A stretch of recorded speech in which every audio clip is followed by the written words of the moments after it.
Yo, what's up? Just got to Balboa Park in San Diego. My main man Kevin here. I was about to make a video on the supposed miracle of accurate embryology in the Quran, but there are lots of different translations and lots of arguments. A lot of the arguments are completely inconsistent with each other. And so, here to ask Sheikh Uthman if he can give us sort of his approved translations of these different terms and so on, and that way I'll know where to start. Sadly, when I show up to ask a question like, "Can you explain this passage?" It turns into a 2-hour-long argument. We have to cover a bunch of other stuff ahead of time, but we'll see what happens. Maybe we'll get lucky. Maybe we'll get lucky and can be out of here in 10 or 15 minutes. Then we always get that bread. Oh, hey, Mr. Woods. How you doing? How you going, man? How's it going? All right, good to see you back, man. Hey. So, I don't want to interrupt. No, I just like to have you here. Why not? Okay. So, if you talk about the Sabbath, for example, being an obligation that had been put on all of the people. Don't waste time. We got durus. Go online. Go to Mentor Bad channel. We have a Mustalah al-Hadith dars. We have the Arabic language dars. Go to the Sira durus. We have them posted on OMF and there. Watch them. Look at the evidences. Look up the books. If you don't have the books, come to the masjid. We have libraries. We'll show them to you. I've always offered Dave, but he never comes, right? So, what happened? You tell me a good time to come. I'll come. All right, we'll make some time. All right, Dave. Hey, Sheikh, Sheikh, what's what's doing? Good thing you came, man. Sheikh, just wanted to say salam. I came from North Carolina. So Jazakallah khair. Great to see you, brother. MashaAllah. It's always good to see the brothers come out from far. Okay, Dawood. I have like 20 more questions. Yeah, I know. Step by step. I'm so glad you came today. in the back. No. Very good question, Dawood. Very good. Oh, yeah. And then the green tafsir. Oh, yeah. How was your trip? How you doing? I'm good. Good, man. Good. How you doing? My favorite Dawa booth And your favorite Sheikh, right? and my favorite Sheikh. Even though I don't call myself a Sheikh, but I appreciate the compliment. You don't? No, That's like a I'm position. just a student of knowledge, bro. Student knowledge. Student of talib al-ilm. I can still call you Sheikh though, right? You can if you like, man. But and I appreciate the compliments. And before we get into our fun discussions today, I just want to say I heard about your kids and I'm praying for them. Oh, thank you. May Allah, the one true Allah, bless your kids with full health and make everything easy for you. Thank you. Say Ameen. Say Ameen. All right. So, since you're here, I caught something interesting. You told me that Ibn Kathir says when in the ayah جعلنا من الماء كل شيء حي, right? Which is that we made from water every living thing, right? And you said Ibn Abbas radiallahu anhuma said that this is referring to the sperm of a man, right? No, I quoted a site that said that. If Right. they're wrong, So then- interesting. So yeah, that's if I'm wrong, then they're that's wrong. an excellent point. So this is the actual tafsir of Ibn Kathir under the actual ayah. Find me Dar the es Salaam edition? Dar es Salaam it is. Yes. Dar es Salaam is a publisher. You know, understand? Right? It's not a person, right? They publish hundreds and thousands of books, different Yeah, Muhammad, no, I was right? just saying that because I don't have the green edition. Oh, this is a hardcover. 10 volumes, I think. I don't use English, but here, No, I've got one also that's hardcover, but it's red. So, anyway, that was all Still Dar es completely Salaam? irrelevant. all right. So this is the ayah, and I looked through the actual book, and I don't find Ibn Abbas radiallahu anhu making that tafsir. So what that tells me is all these videos you're making at home in front of your camera, you're misquoting things, and poor people that are watching your videos are being misguided because you don't know enough to actually look up the book, right? I mean, unless you can look up the tafsir and show it to me here. Okay, you were looking up I a wasn't Shia. quoting Ibn Kathir. I was quoting you Ibn were. Abbas. If that's incorrect, you need to Excellent. take it up with the Muslim websites and say, hey, take this That is was incorrect. Ahlul If Bayt you dot- if you can show them that they're incorrect, I'm sure. Excellent. Unless you're saying they're liars, then they should Sure. take it down, and then we So stop let using it. me explain this. Okay. What we're doing here is that you are going online to websites that you're assuming are by Muslims. You But then don't I know. come here. Exactly. So can you admit that Ibn Abbas did not make that tafsir and your accusation was false? No. Why not? Well, I got. You came No, no, no, here no, no. when I showed you the proof. You're not going to No, admit no, it. no, no. If Shias are saying Ibn Abbas said this, Sure. and you're saying I don't have any preference one or the other. I know which side you're on. Excellent. So how would I Excellent. distinguish? Sure, I will tell you. All right. Because that website, you don't know who made it. So you are going to a random Googled website, right? And I'm just saying Shia because the name, right? But whether Shia, Sunni, or whoever, people need to bring you the actual evidences. And if you aren't careful enough to check which website, right now you could Google whether the earth is flat or not, and some website's going to have some weird arguments. And if you're just going off of that, you are misguiding your viewers. You are giving them information that is actually incorrect, that is not found, right? And for everything, everything.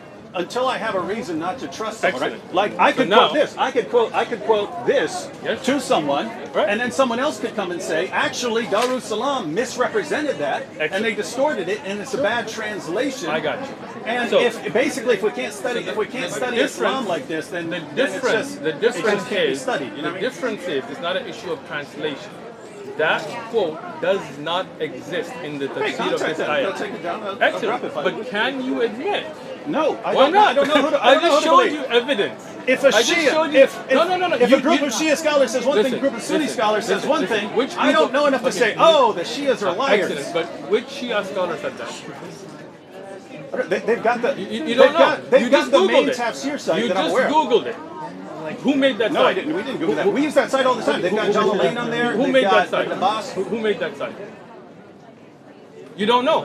You Right. see this? You see this? There's no Google. He's That's just the site we looking use. at. That's But, the but site you're we use. using websites. You don't even know who made them. You don't know that. I'm showing you the actual book, and you told me I'm your favorite sheikh. Look. So now You're you gotta showing- you're listen showing to me your a book, favorite right. sheikh. Suppose we go through here and the Arabic someone comes up to me and says, actually, they totally distorted this. I don't know Darussalam any more than I know You see the difference than the is, Shias. the difference is it's not about mistranslation. It's No, about no. the fact. It's Someone, about the fact Darussalam that could make up anything they wanted. How would I know until that's I'm here until to that's help somehow you. exposed? I'm here to help you. That's why I'm here. Okay, so let me tell you. When I look up books, including Ibn Kathir, and I have a video on the best print and things, I actually look up the handwritten manuscripts, right? That have been verified and checked, right? Yeah. So when you don't know, for you to make videos sitting in front of your camera at home, making all these accusations, looking up websites that I you didn't, I don't came know, here. but before that, right? So I mean, you had many videos where you talk about these things, and you really have Did no I reference. use that in the video? I don't know. I don't know either. Okay, so I'll tell you what. If we can go through and find that Ibn Abbas in no book that can be attributed authentically talks about that ayah in that way, will you at least admit that you made a false accusation if we can prove that? Yeah, it'd be very simple. You can contact them, ask them where they're getting this. If they don't have it, if they don't have a place, they send you a message back saying, yeah, we screwed up. Then that's done. And then David Wood will admit Problem that he solved. made a false accusation, and we're good. I'll admit that I believed a Muslim website. Shame on me. You don't know they're Muslim. You don't know who made that website, so don't make assumptions. Okay, so it's an atheist website giving the tafsir. I don't know. So the issue is these websites, we don't know who made them. You don't know, and I don't know, and I shouldn't assume, and you shouldn't assume. I don't go online and find some website called ChristianSomething.com That's true. and That's true. assume. That's true of everything here. I don't know who That made is this. not. I don't know who made this. I don't know who made this. I don't know who made this. As I told if you. someone shows me there's something wrong, then you can show me As there's I something told wrong. you, for me, I bring you the actual book, right? I can bring you manuscript copies. I can bring you scans of the handwritten manuscripts. This is what I do. I do takhrij work. I do checking up those. I do tahqiq work. Farid Response, mashallah, he does a lot of this work as well, right? And many other ulama and scholars and tulab ilm, they go and verify all of this. So for you to come and ask us, we would be more than happy, as I'm doing, to show you the actual evidences. So don't go online and trust any website that you go to. Rather, come and ask, and when you find out that you were wrong, don't have so much pride. Be humble enough to be like, my bad. I just looked up some random website that I don't know who made, and some Shia reference to it that I never looked at a book or who's the one that compiled it, and I trusted it, and I made assumptions, out of me, right? When you assume, it makes a right. But You about to say that word? nah, I'm You caught not. yourself, I'm huh? not. But you know what I'm saying. All right. All right. Yeah, go we got ahead. it. Go ahead. All right. I wanted to ask you about this time. I have not shared this with anyone, but I've seen other people sharing it. So I just wanted to ask you real quick. Now, my actual question is just about the embryology and how you would translate these passages. But Yeah, since everyone's sharing this, Who's everyone? a bunch of people. Oh, You see people sharing this. Muslims who don't like you and Christians who don't And like there are you. Muslims that don't like. There are some. Very weird. So, my main question was just: is that Photoshop? Is that Excellent. Is that Okay, Photoshop? so let me explain it to you. Okay. First off, you want me to read it? Or? I'll go ahead and read Go it. ahead. So, someone named Mansour Maliki, who doesn't seem to like you, or me, he doesn't like me either, Oh, okay. said, so to be absolutely, he's talking to you, he says, so to be absolutely clear, you agree that jizya should be imposed on all disbelievers, and if they refuse, they should be fought and their women and children enslaved. And you replied, at least according to this. Sure. Again, I don't know, Photoshop. You could post. I got you. You could post them. I mean, you could ask me, David, do you like mashed potatoes? I say yes, and then you could switch the question to, Happens all the David, time. do you torture puppies or something like that? You Right? put your puppy. No. See, I'm glad it's you don't. Photoshop, right? I agree. And so he asks, do you agree that jizya should be imposed on all disbelievers, and if they refuse, they should be fought and their women and children enslaved? The response here is, of course, and I have already made all of this clear in my durus, but you never reached out to ask me. So the relevant questions would be, is that Photoshopped or something, or is there something else in the discussion that would clarify that? This is Keep in on- mind, saw this a while back, did not share it with one person because I was like, I know I'll be talking to you, so I might as well I ask like first. it. Good. First thing, there's been a clarification posted on Twitter. I had given up all my social media, right, which I did not respond to that personally. You're not on social media? I am not on social media. Even the Twitter post that you're looking at, if you go to the actual Twitter page, there's a post on there that clarifies that I am not the one who runs the Twitter page, right? I created that Twitter page originally as Abu Kutub just to explain books. What I used to talk about is, this is the book, this is the best manuscript, this is the best tahqiq, this is the best print, this is what's coming up, this is the benefits. When the traffic picked up so much that I couldn't keep up, I gave it up, right? And there was a post posted on Twitter to clarify. Okay? So that tweet was not from me personally, it was from my Twitter account, right? And there were other things done on that Twitter account, like some tweets which I did not agree with, and we made that clarification on Twitter, right? So we're clear about that. But if you want to talk about jizya, I'd be more than happy to discuss it. Yeah, sure. So, wait a second. So, Go ahead. someone who works for you and controlled this Twitter Does not account work said, for me. Somebody who volunteered to take care of the Twitter account made that post, and as I disapproved of it, he deleted it. So you disproved it, it got deleted. Yes, and that's So why. you do know. So just to be clear, Yes. because I want it clear, because people Good, are I like people clarity. are sharing this, right? I know, yeah. And I think And we've already made it clear, but haters gonna hate, right? What you yeah. gonna do? Well, I mean, keep in mind because I found this from experience too. You know, you can say something about me and I can post a response. It doesn't mean everyone pays attention to my response, right? Just like someone can come after you. Sure. Not all that person's followers are going to see your response. You know what I mean? Well, I appreciate So- you making this clarification for me. Okay. So, just to be clear, you do not believe that jizya should be imposed on all disbelievers, and if they refuse, they should be fought and their women and children enslaved. No. Right? But there are ahkam and places where jizya is implemented. Not all disbelievers. For example, when you have, I'll just give you a short example, right? For example, if you have Ahlul Dhimma that don't have the protection that's been given, there is no jizya, right? If there are Ahlul Dhimma that are not living under your Sharia, there is no jizya, right? So that cannot be blanketly used in that sense.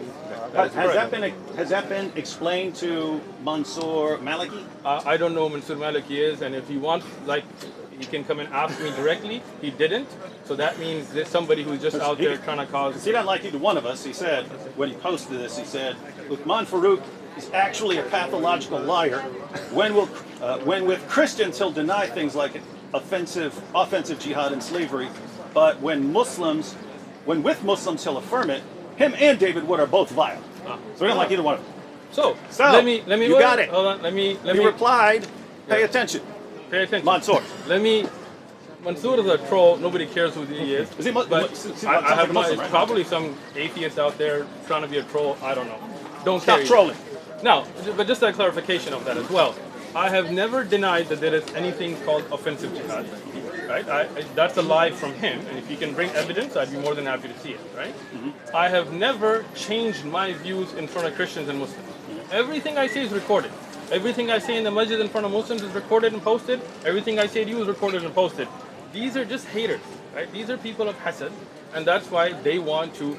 If this was somebody who wanted good for me or you, obviously they would reach out to me and you privately and ask us how we feel, and as we would explain it to him, make that public. But instead, he went and even though there was a clarification posted that this was not from me, and that tweet was immediately deleted when I saw it, even then he continued to post it because these are trolls, right?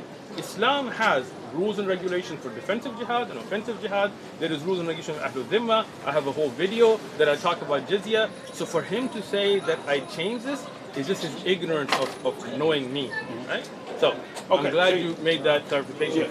Now, you offered to explain jizya real quick. Is there a short version of it? Sure. Okay, what's jizya in a nutshell? Excellent. So, as a Muslim, we do believe that we have rules and regulations that Allah has ordained upon us, and we do not enforce our religious practices on others, right? So, we have zakat, for example, right? As a Muslim, living in the Muslim state, we have zakat. Zakat goes into Baytul Mal. You know what Baytul Mal is? What's that? I'm here to help you, bro. No problem. I'm your sheikh, right? All right. So, the Muslim government has what kind of like what you would consider treasury, right? And in Islamic form of governments, we don't have taxes. So all you libertarians become Muslim, right? So, what we do have is we have zakat that comes in from Muslims. That is a religious obligation. And that goes into Baytul Mal, and there are certain categories of people and projects that goes toward, which are lined out in the Quran and the entire book of stuff on it. Now, we don't enforce that on non-Muslims, right? Like here in America, for example, you pay taxes, I pay taxes, right? But as under a Muslim Khilafah, we don't have taxes. How does the government get that revenue? From Muslims, they get it through zakat. If we were to enforce zakat on non-Muslims, then this would be putting a religious obligation of Muslims on them, and we don't want to infringe on their religious rights. So they have jizya. Jizya is only given when they enjoy benefits from the Islamic government, meaning protection, police service, whatever else. Well, you look confused, you know, all up in the sky. I'm thinking about what you just said. Ponder upon it, bro. I got you. So jizya is their paying into the Islamic government's functions for the services they receive. For example, in America, you pay taxes, right? I don't know which state you're in, depending how much taxes you pay, but in California, we pay a lot of taxes, right? But the government says, hey, you pay your taxes, we give you police service, we give you roads, we give you the military, we give you these protections, right? Now, as a non-Muslim living under Muslim rule, you will get those benefits, and as you get those benefits, you will pay into the system, okay? Now, if we didn't, then it would be a hardship that would be borne only by the Muslims who would be paying zakat, and non-Muslims would not be paying anything to the government's functions. Right? If, and as it has been during times of Islamic history, that those functions are not delivered, jizya is not taken. There have been times, like during the time of Umar ibn Khattab, where jizya was returned. Right? So this is their taxes that they pay into the services they receive, which I think you would think is fair. Yeah, well, the reason I was the reason. Go ahead. A little inquisitive there. So I was thinking.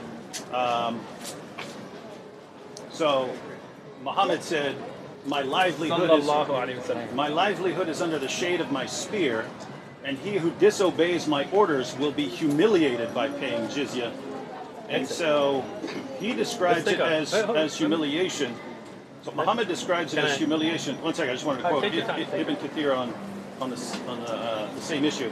So Ibn Kathir, paying jizya. Which ayah are we looking at? This would be on 929.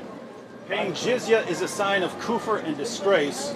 Allah said, until they pay the jizya, if they do not choose to embrace Islam with willing submission, in defeat and subservience, and feel themselves subdued, disgraced, humiliated, and belittled.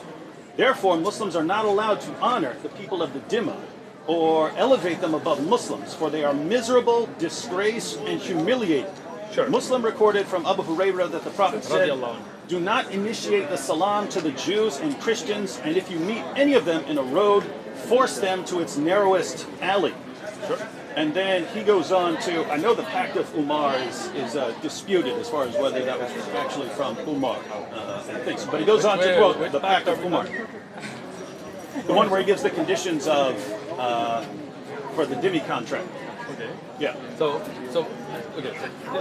You're mentioning a lot of things and you're kind of going forward instead of Well, addressing the only issue there was you're portraying it as, hey, it's just payment for services. Whereas they're describing it as you're humiliated, you're disgraced, you're belittled. If you see a Christian or a Jew, shove them down this alleyway. That's got nothing to do with jizya itself, but we'll talk about that as well. First thing, can I look at the hadith now that you're trying to so frequently trying to get over?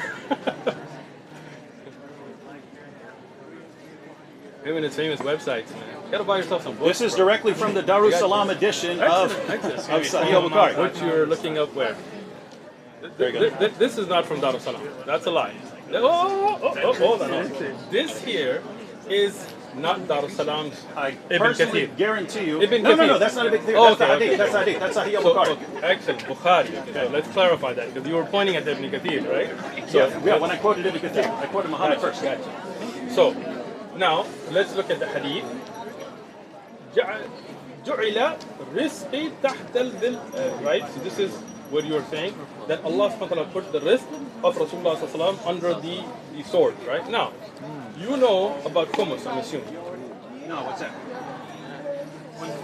All right, so well, I'm glad you can translate. So that's Muhammad's livelihood. I'm getting there.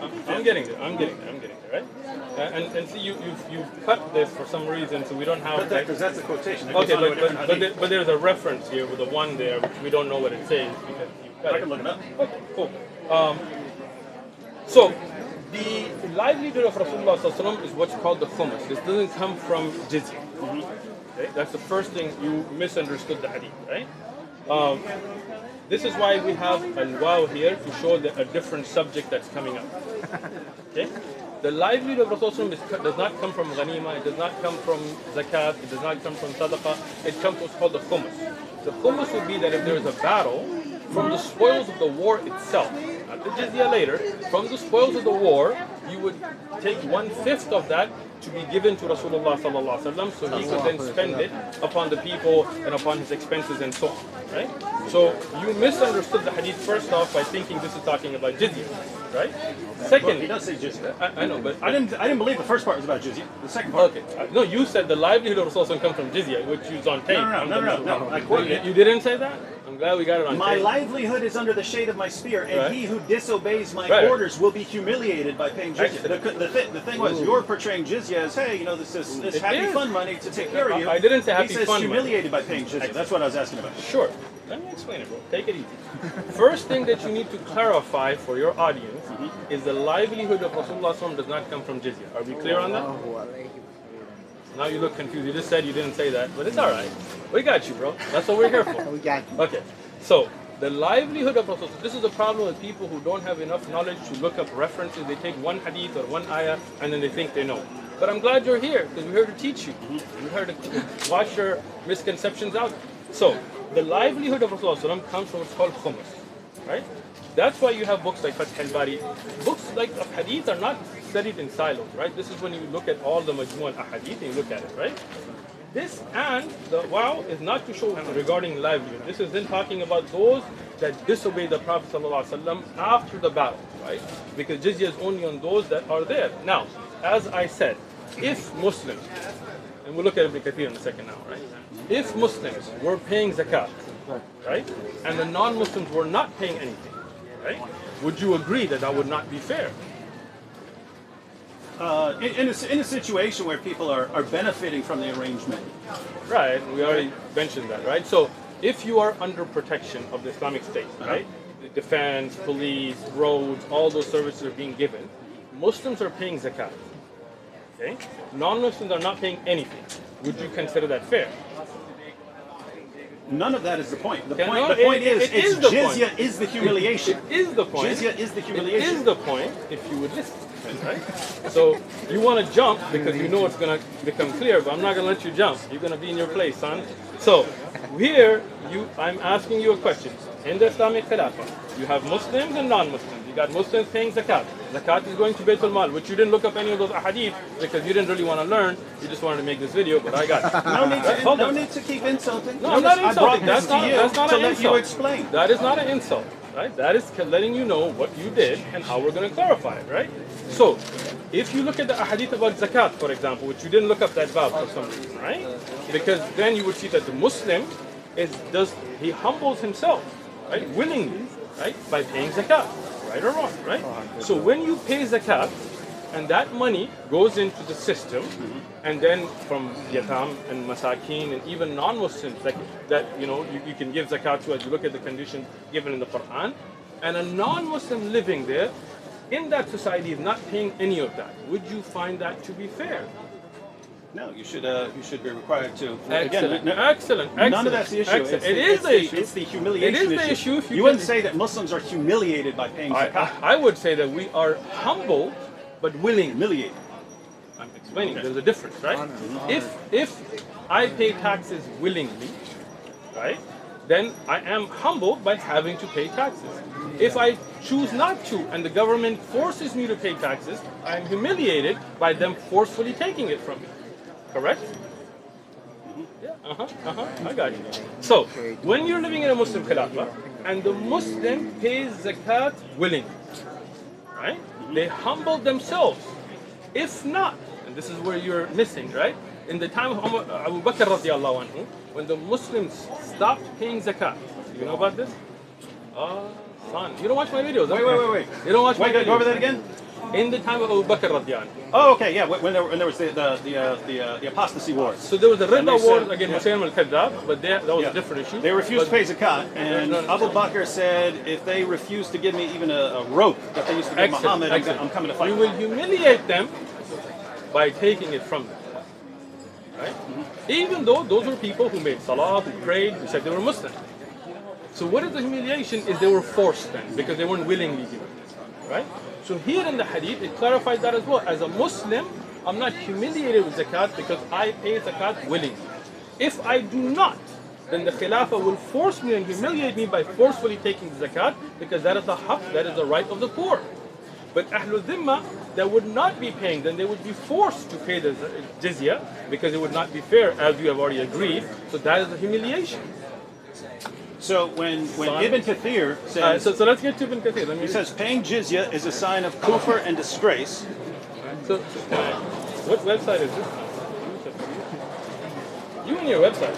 If you had told me, I would have brought Ibn Kathir's actual book, the volume.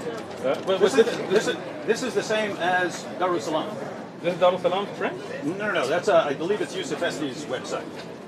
Yusuf Esti? Okay. Anyway. No. So let's go. I believe that's his so site. go ahead. Where were you? It just starts at the beginning.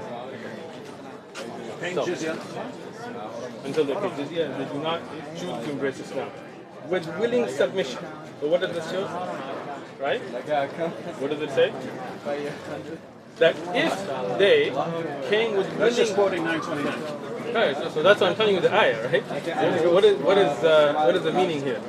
Allah said, until they pay the jizya, if they do not choose to embrace Islam, the next line, with willing submission, There you it defines willing submission as in defeat and subservience. Exactly. So what does that mean?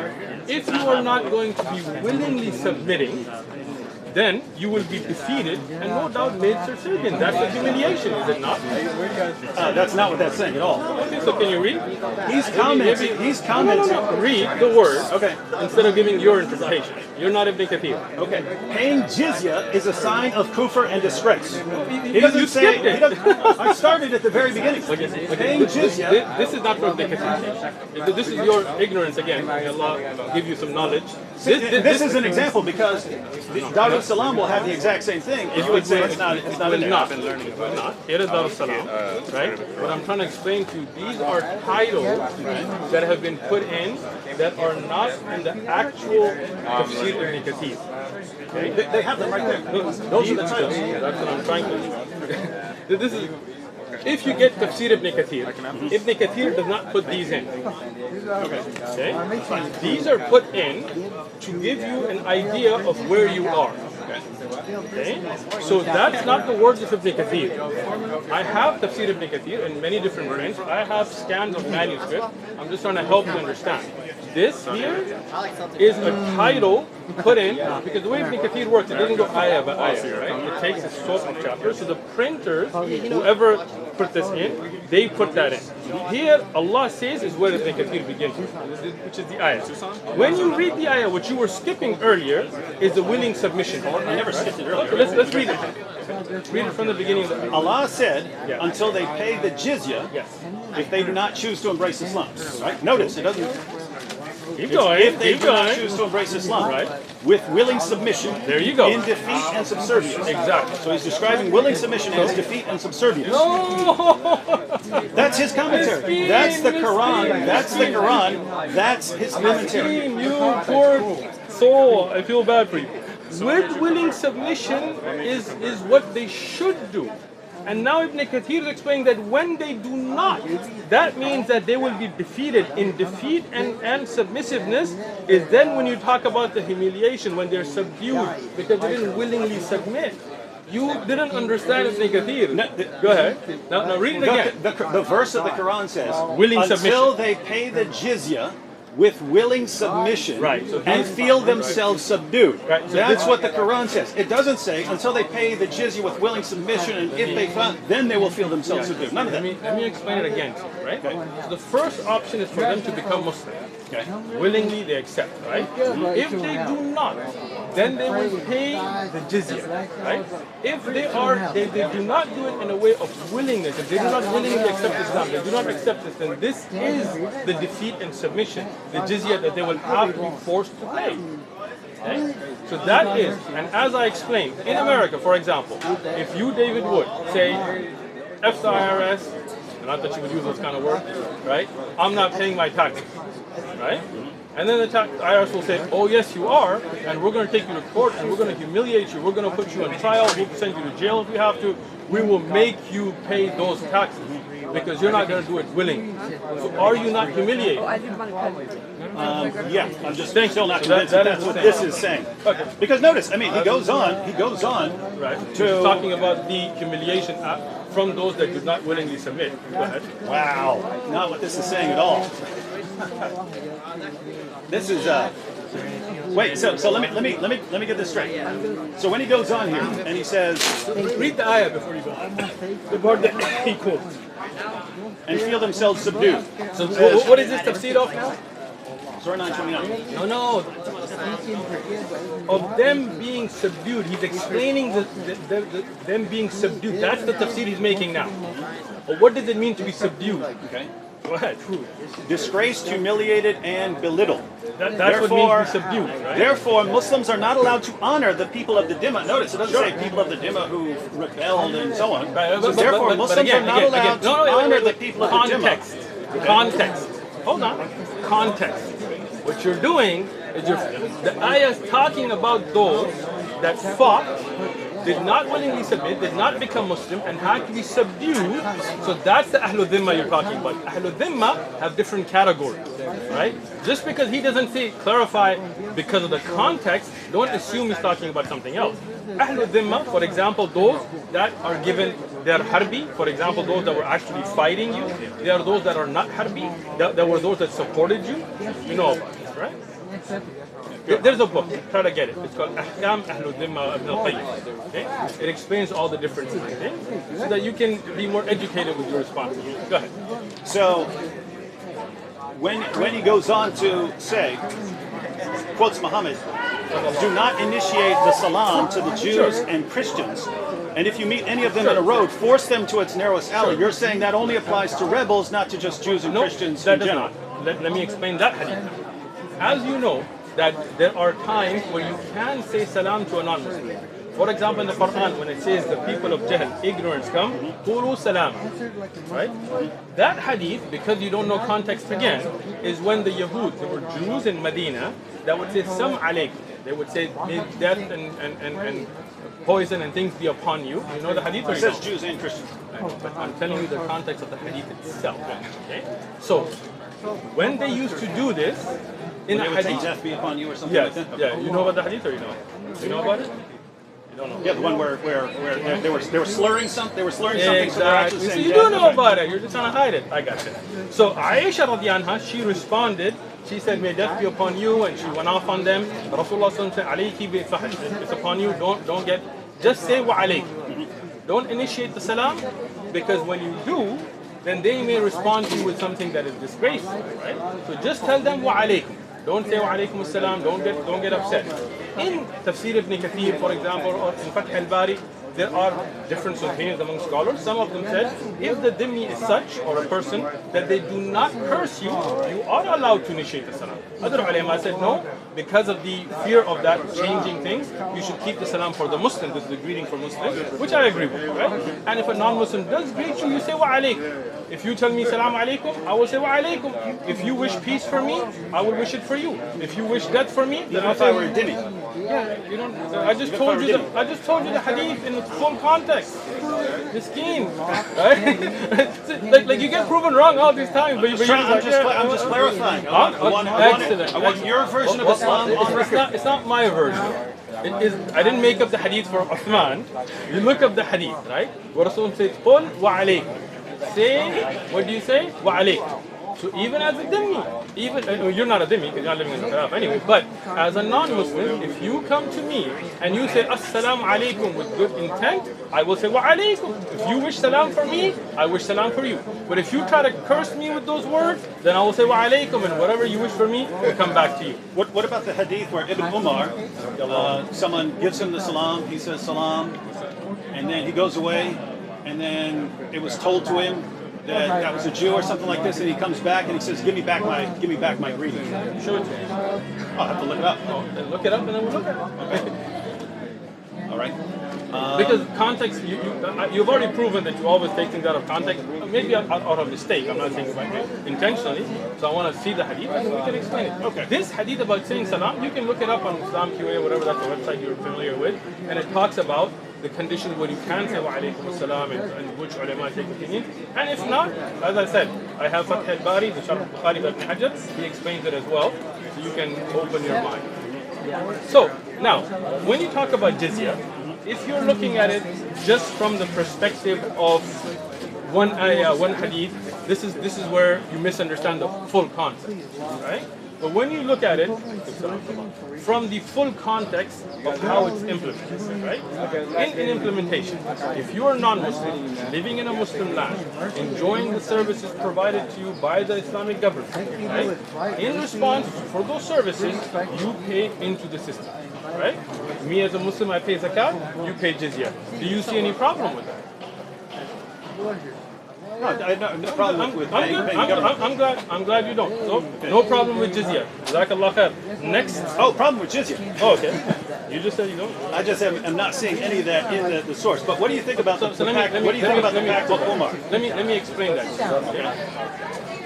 Regarding when you say you're not seeing that, which book of fiqh of jizya have you studied? I'm just talking about the passage here. I'm explaining. If you can't if you go to the Quran and you can't understand it, and you go to the commentary and you can't understand it, and you go to the Hadith and you can't understand it, it just seems like this is not able to be understood. I got you. When you talk about learning law, you're talking about Islamic law, right? Right? Right? You do not say, as David, that you just pick up one book of law from anywhere and then you will have your own understanding, right? You are not reading a book of implementation of jizya, right? You're not, right? What you're doing is you found these verses, not randomly, you found them. Here's a verse. Right, but how did you get to the verse? Let me look up Ibn Kathir. How did you get to the verse? Reading the Quran. You were just reading the Quran randomly and the ayah came? I have entire Qurans highlighted all the way through. Tell me the truth. Were you just randomly reading the Quran and that ayah came, or were you I saw looking? this long before I ever actually read through the entire Quran. So what you did is you found a verse that you found that you could use to be problematic, and then you hold on, I'm getting it, right? Then you went and looked it up to try to make this attack on Islam. What you should have done is gone to a book that talks about the implementation of Islamic law. And from the Quran and from Sahih Ahadith, they would have brought you the majmu'ah, all of them, to show how jizya works. But you had an intention to take a jab instead of learn. So I'll tell you what, again, we have a book, I'm making an offer here. Okay? We have a book called Zadul Mustaqim. It's a fiqh book that brings then the evidences from the Quran and Sahih Hadith and Aqwal of Sahaba and the different madhahib. We are going through it. Right? Watch the video from the beginning with Tahara, Salah, Siyam. We will go over Jizya. We will go over Jihad, Qital, offensive, defensive, all of that, right? With not just one ayah, but looking at all of the ayat, looking at all of the ahadith and the scholarly deduction of ulama, so you can learn. Now, I am going to prove that everything you just said is complete nonsense. All right, cool. All right. With Ibn Kathir. So according to Sheikh Uthman, I like how you're getting all dramatic. Yeah. Get with it. Go, girl.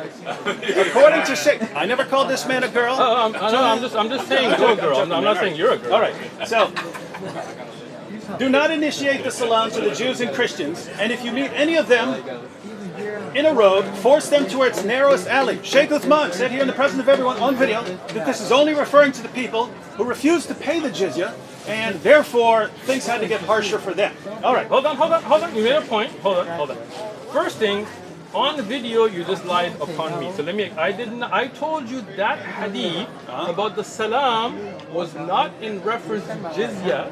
That hadith, I gave you the full version, but you ignored that, right? Instead, yeah, but I asked you wouldn't do that with even if I was a dhimmi. I told you with the dhimmi, the ghair dhimmi, that hadith does not mention dhimmiya. You are saying that I said this is about the dhimmi, and I, on video... Ibn Kathir said it's about the dhimmi. No, he didn't. He was explaining to you the context about the relationship with the dhimmiya. He did not say that it has to be with the dhimmi. But you said this is about the people who have refused to pay jizya, so not. that would be the context. I did not. No. You're saying that his commentary here.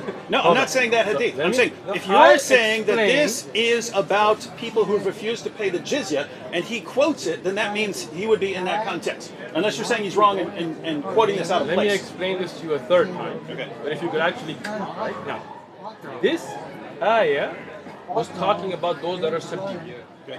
Past that, Ibn Kathir is giving you general context. Okay. Right? All now, I made it very clear that this hadith was not about a dhimmiya, but general, and I gave you the reference about the hadith of Aisha radiyallahu anha, and you ignored that. I'm fine with that. No, I got that. I thought you were also applying it. I stand corrected, but Ibn Kathir is still going to correct you. That few minutes of him saying that he's going to destroy everything I said, he stands corrected. We didn't even get to it. All right. Get to it, bro. This is why the leader of the faithful, Umar bin al-Khattab, may Allah be pleased with him, demanded his well-known conditions be met by the Christians. These conditions that ensured their continued humiliation, degradation, and disgrace. So ongoing humiliation, degradation, and disgrace. The scholars of Hadith narrated from Abdur Rahman that he said, I recorded for Umar bin al-Khattab, may Allah be pleased with him, in terms of the treaty of peace he conducted with the Christians of Asham. In the name of Allah, most gracious, most merciful, this is a document to the servant of Allah, Umar. This is the document that they were required to have for the agreement. This is a document to the servant of Allah, Umar, the leader of the faithful, from the Christians of such and such city. When you Muslims came to us, we requested safety for ourselves, children, property, and followers of our religion. So they're requesting safety. We made a condition on ourselves that we will neither erect in our areas a monastery, church, or a sanctuary for a monk, nor restore any place of worship that needs restoration, nor use any of them for the purpose of enmity against Muslims. We will not prevent any Muslim from resting in our churches, whether they come by day or night, and we will open the doors of our houses of worship for the wayfarer and passerby. Those Muslims who come as guests will enjoy boarding and food for 3 days. We will not allow a spy against Muslims into our churches and homes, or hide deceit or betrayal against Muslims. We will not teach our children the Quran. Interesting. We will not teach our children the Quran, publicize practices of shirk, invite anyone to shirk, or prevent any of our fellows from embracing Islam, if they choose to do so. We will respect Muslims, move from the places we sit in if they choose to sit in them. We will not imitate their clothing, caps, turbans, sandals, hairstyles, speech, nicknames, and title names, or ride on saddles hang swords on the shoulders, collect weapons of any kind, or carry these weapons. We will not encrypt our stamps in Arabic or sell liquor. We will have the front of our hair cut, wear our customary clothes wherever we are, wear belts around our waist, refrain from erecting crosses on the outside of our churches and demonstrating them and our books in public in Muslim fairways and markets. We will not sound the bells in our churches except discreetly, or raise our voices while reciting our holy books inside our churches in the presence of Muslims, nor raise our voices with prayer at our funerals, or light torches in funeral processions in the fairways of Muslims or their markets. We will not bury our dead next to Muslim dead or by servants who were captured by Muslims. We will be guides for Muslims and refrain from breaching their privacy in their homes. When I gave this document to Umar, he added, "We will not beat any Muslim.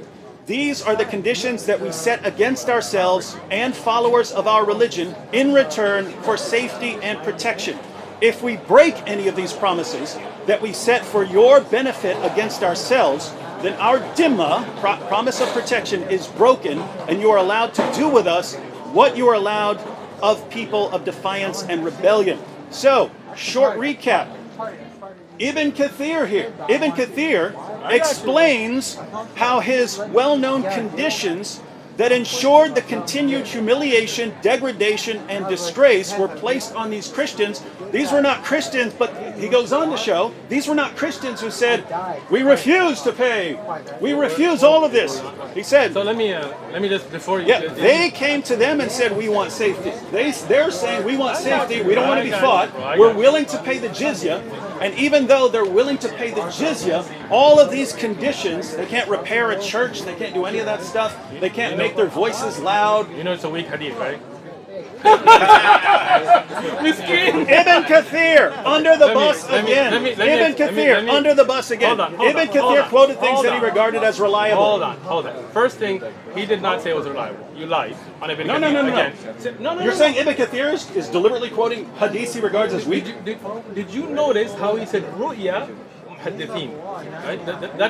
That's the weakness of his understanding, and instead of asking, he wants to come and prove everything I said wrong and then take it back. Let me just explain it. Ibn Kathir is a great book of tafsir. No doubt we have respect for him. But you're great. No, I am not. You have to be if you're schooling him. Relax. Got you, bro. I did not even write a book of tafsir, so Ibn obviously... Kathir, Sheikh Uthman. I appreciate the compliment, David, but it is not true. Ibn Kathir, I'm a nobody. But there is a great scholar, Abu Saq al-Humayni, for example, in Ibn Jawzi's... Are you paying attention, bro? I'm wondering, I had a phone here, and that was not mine. My phone. So, you... Good. So, there are books written on the checking of the ahadith of Ibn Kathir. Okay. Ibn Kathir is not Sahih al-Bukhari. It is not a book of all authentic narration. It's a book of tafsir, right? Now, it is a very valued book of tafsir, no doubt to it. But as if you had watched my video about books of tafsir, I had explained even which prints show the weak narrations of Ibn Kathir. Uh-oh, David, what happened? You're still refuting. Now, I'm there. Relax. I didn't refute Ibn Kathir. Those great scholars of hadith that went and checked those ahadith, they explained the weakness of those narrations. Ibn Kathir does not say anywhere in his tafsir that I'm only quoting Sahih ahadith. He's giving you context, he's giving you what has been narrated, and the style, if you had learned, of a scholar like Ibn Kathir, when he sees a hadith to be Sahih, he will say it's authentically narrated. Sahih ala Nabi alayhi salam, isnadul jayyid. When he knows that there are weaknesses, he will say, it has been reported, as he does here. Ru'ya, and it has been reported by the ulama of hadith. He did not authenticate the narration. If you had come and asked, I can show you the original checking, and I can show you those great scholars of Islam, not me, who showed the weakness in these narrations. There are many ahadith Ibn Kathir quotes and then mentions they're weak himself, right? Because you have not learned, you assume things again, right? So this narration, and again, he says that's weak? he does not say it's weak, but in his style of reporting it, he points out that there is a weakness. That's why he doesn't say Sahih an al-Nabi, it has been authentic from Umar ibn Khattab. Rather, he says Ru'ya, it has been reported. Right? Now, if you like to get a takhrij of Ibn Kathir, and we have many, then you can go look at the narration, where it's originally from, and the weaknesses in its change. You're welcome. Not quite. Because I just said you're welcome. when Ibn Kathir is talking about jizya at the beginning of that passage, But you don't understand that hadith of weak. You understood that part, right? And you just went on that big tirade on a weak hadith. I don't care whether it's weak or, Just weak like or your not. I Tirmidhi care how hadith. Ibn Kathir is using it. Why? So because you're saying that all Ibn Kathir is saying is This has been reported. That's it. no. Before that, all Ibn Kathir is saying, according to you, he's just saying that if someone refuses to pay the jizya, then that person will be humiliated and disgraced. Right? So no. You're saying that's what he's saying, but then in order to back up what he's saying, he quotes this passage about Christians who were willingly entering into this contract, were forced to be degraded in all kinds of ways, and if they went against their contract in any way, then they would be treated differently beyond all the disgrace. So the only point is here, you can say weak, you can say strong. The context of Ibn Kathir's comments about jizya are in that context. So to claim that he's actually saying something that completely goes against all his background evidence that he's presenting Which is not what very, I said. very, very strange. Let me explain this again. Okay. First thing, when Umar ibn Khattab, the same person you're talking about, when he went into Jerusalem, you know the historic reports, right? Yeah. You know there were churches there, right? And they invited him to pray in a church, right? You don't know? You know David does this when he doesn't have an answer. I get your body language, it's cute. Yeah? All right, so when you go to the actual historic authentic narrations, when Umar radiyan went to Jerusalem, and there were Christians and there were Jews who had their place to worship, did he not allow them to worship? Sure. He did. Did he, even when they asked him to come pray in the church, he told them, I would, but I'm afraid that Muslims might take this from you as a place of prayer because I prayed there and I want this to remain as your place of prayer. Is that not right? Nothing to do with what we're talking about. It is. I'm not talking about Umar, I'm talking about Ibn Kathir. It is. So what I'm explaining is, Ibn Kathir, like any other mufassir, he mentions an ayah and he gives you that which has context, including authentic and including that which is weak. Right? And that is why when we want to study how to implement fiqh, we don't go to Ibn Kathir, right? We go to books of fiqh because you are stuck on one ayah. There are many ayahs, there are many ahadith, and then those books of fiqh look at all of them and they look at the difference and they say, okay, this has been reported from a weak chain. What we know from an authentic chain, this is what Umar radiyan did. That's how we bring implementation. But the problem is you don't want to know about how jizya really works. You just want to take jabs. All Go ahead. All I'm saying, So, period, was Ibn Kathir couldn't be saying what you were saying, otherwise he would not have backed it up with that. he definitely was, and because you don't understand the style There's of no way writing, he was. There's 0% chance he was. Have you studied Ibn Kathir? A bunch of his commentaries. Studying and reading are not the same thing. I think you should know that, right? Okay. Have you ever studied Ibn Kathir? Look, we get down to the exact same problem that keeps coming up over and over again. Namely, we read the Quran, Okay. right? We read Surah 9. We get to 929. Fight those who do not believe in Allah. Sure. Hey, that sounds like it's calling on fighting people just because they don't believe in Allah. Sure. You would say no, because it really means fighting these particular people and so on, right? Sure. And so you have to go outside of that to even understand what it's saying.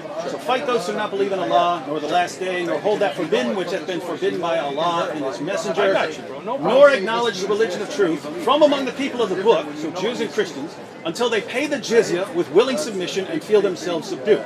That, if I'm reading that, until they pay the jizya with willing submission and feel themselves subdued, that sounds pretty clear. You fight people until you fight Jews and Christians until they pay the jizya. So if I'm standing here right now and there's all the Christians and Jews, should I just start going attacking them?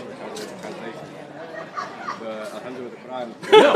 Well, why not? No. Why not? Because Because a what? process. The ayah doesn't mention the process. Where's the process? Where's the process? Read the ayah. Where's the process? Abrogation's the process. Oh, now he wants to jump into something else. No! You see no, no, no. You're asking how it makes sense of this. Your hypocrisy has just been No, exposed. your Hold hypocrisy on, has been exposed. hold on. And it's about to get exposed more. You mentioned the ayah, and when I told you there are other ayah, there are other ahadith, you told me if I just read the ayah and this is. But when I asked you the same question, if I just take that ayah as you're reading it, without looking at other ayat, without looking at fiqh, without looking at other hadith, then you would say that just jump out and start attacking these people. And then you were like, no, because there are other ayat. See, this is the hypocrisy. No, this is why we say you don't just take an ayah and then think you know what it means. We go to the people of knowledge, and that's in the Quran. If you don't know, yasal ahlul dhikr. Go to the people of knowledge. When I did that last time with the Bible, then you were like, no, that interpretation, this McCarthy, I don't know McCarthy. This is a hypocrisy, David. Don't be a hypocrite. Be real with me. Hold on. Let me finish. Look, when we look at an ayah of Quran, no doubt we look at those ayahs that are muhkamat, like those ayahs that are very evident, right? And there are those that definitely need the aid of tafsir, and that's why Allah subhanahu wa ta'ala told us that when you don't know, ask those scholars of knowledge. So if you want to know about jizya in reality and you don't just want to make videos, then come, I will mention to you all of the ayah, all of the ahadith, all of the aqwal, what is sahih from da'if, and the concept will be very clear. But if you don't really want to know, you just want to make videos, you will take one ayah, and then you will say, well, this ayah says this to me, and then when I tell you, should I just implement it, you will say, no, there's abrogation, right? This is a hypocrisy. Don't do that, bro. You want to know about jizya? I'll sit down and I'll explain it to you. All of the ayahs, all of the ahadith. Tafsir ibn Kathir is a great book, but as I said, no doubt, and I said it the first time and I said it again, and this is not throwing Ibn Kathir under the bus, rather saying that no book of tafsir is perfect. That's why we look at different books, we look at the takhrij of ahadith, and we go to those scholars who specialize in the implementation, the fiqh of it, and then we learn looking at all of the ayah. If you take the ayah by itself, then you would be telling me jump out and start attacking these people and taking jizya from them, but you know that that's not what it's about, because there are other ayah. I agree. Just like that, when you talk about jizya, this is one ayah, there are other ayat, there are other ahadith, there are other fiqh from it that then explain the concept. Okay. Now, Go ahead. back to my point. I'll add a little clarification. When we read, fight those who do not believe in Allah, it goes on until they pay the jizya with willing submission, feel themselves subdued. That seems clear as far as the language. And in terms of qualifications, like, oh, it really means people who are fighting you or something like that, then it seems like that should be included in. I agree that you do have to consider other verses, but that's been done. If you take this ayah by itself, then even what you said would be not clear. Meaning, if you just took this ayah out of context, you just took it out, without looking at historic context, without looking at hadith, then you would say jump out and start attacking these people. But this is why, when you look at jizya and what it's paid for, and what are the services received by those who pay jizya, then the context of all of it becomes clear. So if you did that as well, but that's the problem I'm talking about, right? Okay. So we read the Quran, right? Okay. And it's not arranged chronologically, of course not. But you have these verses like 929, 973, 9123, and so on, which call for fighting people because of their beliefs, right? And you read the context. So you read the verses that come before, the verses that come after, trying to say, okay, what is this? Is there some clarification here or something like that? You also have the greater context of the Quran. Which surah are we talking about? I'm saying Surah Ahzab. This would apply to I mean, the ayat you're referencing are about Surah Ahzab, right? No, Surah At-Tawbah. Surah At-Tawbah is Surah Ahzab. Miskin. Ahzab? What's Surah 33? 33. So it's called Tawbah and Ahzab. Got both things. Surah 33? Yeah, Surah 33. Is the same title as Surah 9? I've heard Ahzab and At-Tawbah. Surah Al-Ahzab. I've also heard Barak for Surah 9. Surah At-Tawbah is also regarding the battles, right? We're talking about the battles that happened, right or not, right? I'm just saying. I'm talking about, sorry. I'll get you the name. But okay, so when you look at Surah Tawbah, for example, okay? Surah Tawbah was in the context of a battle, yes or no? Well, if you go to Ibn Kathir, it's what led up to the battle. It was in context about what happened in the battle, right? Yeah, they were calling for battle against the. If you read Ibn Kathir's Sirah, he says that command was given, and then as a result, Muhammad decided to march out and fight the Romans, but the Romans didn't even show up. You're talking about Tabuk. Yeah. Okay. So what we're saying is, when you're talking about a surah, you are looking at the context of what it's about. I agree. Okay. Yeah. So if you have a verse, right? The first thing is like the immediate context. Verse should come before it or after, and so on. Then you have the greater context of the book, right? And then, in addition to that, you have historical context. Now here's the point, right? I read the verse, and it's wow. That means what it sounds like it means. That's pretty bad, right?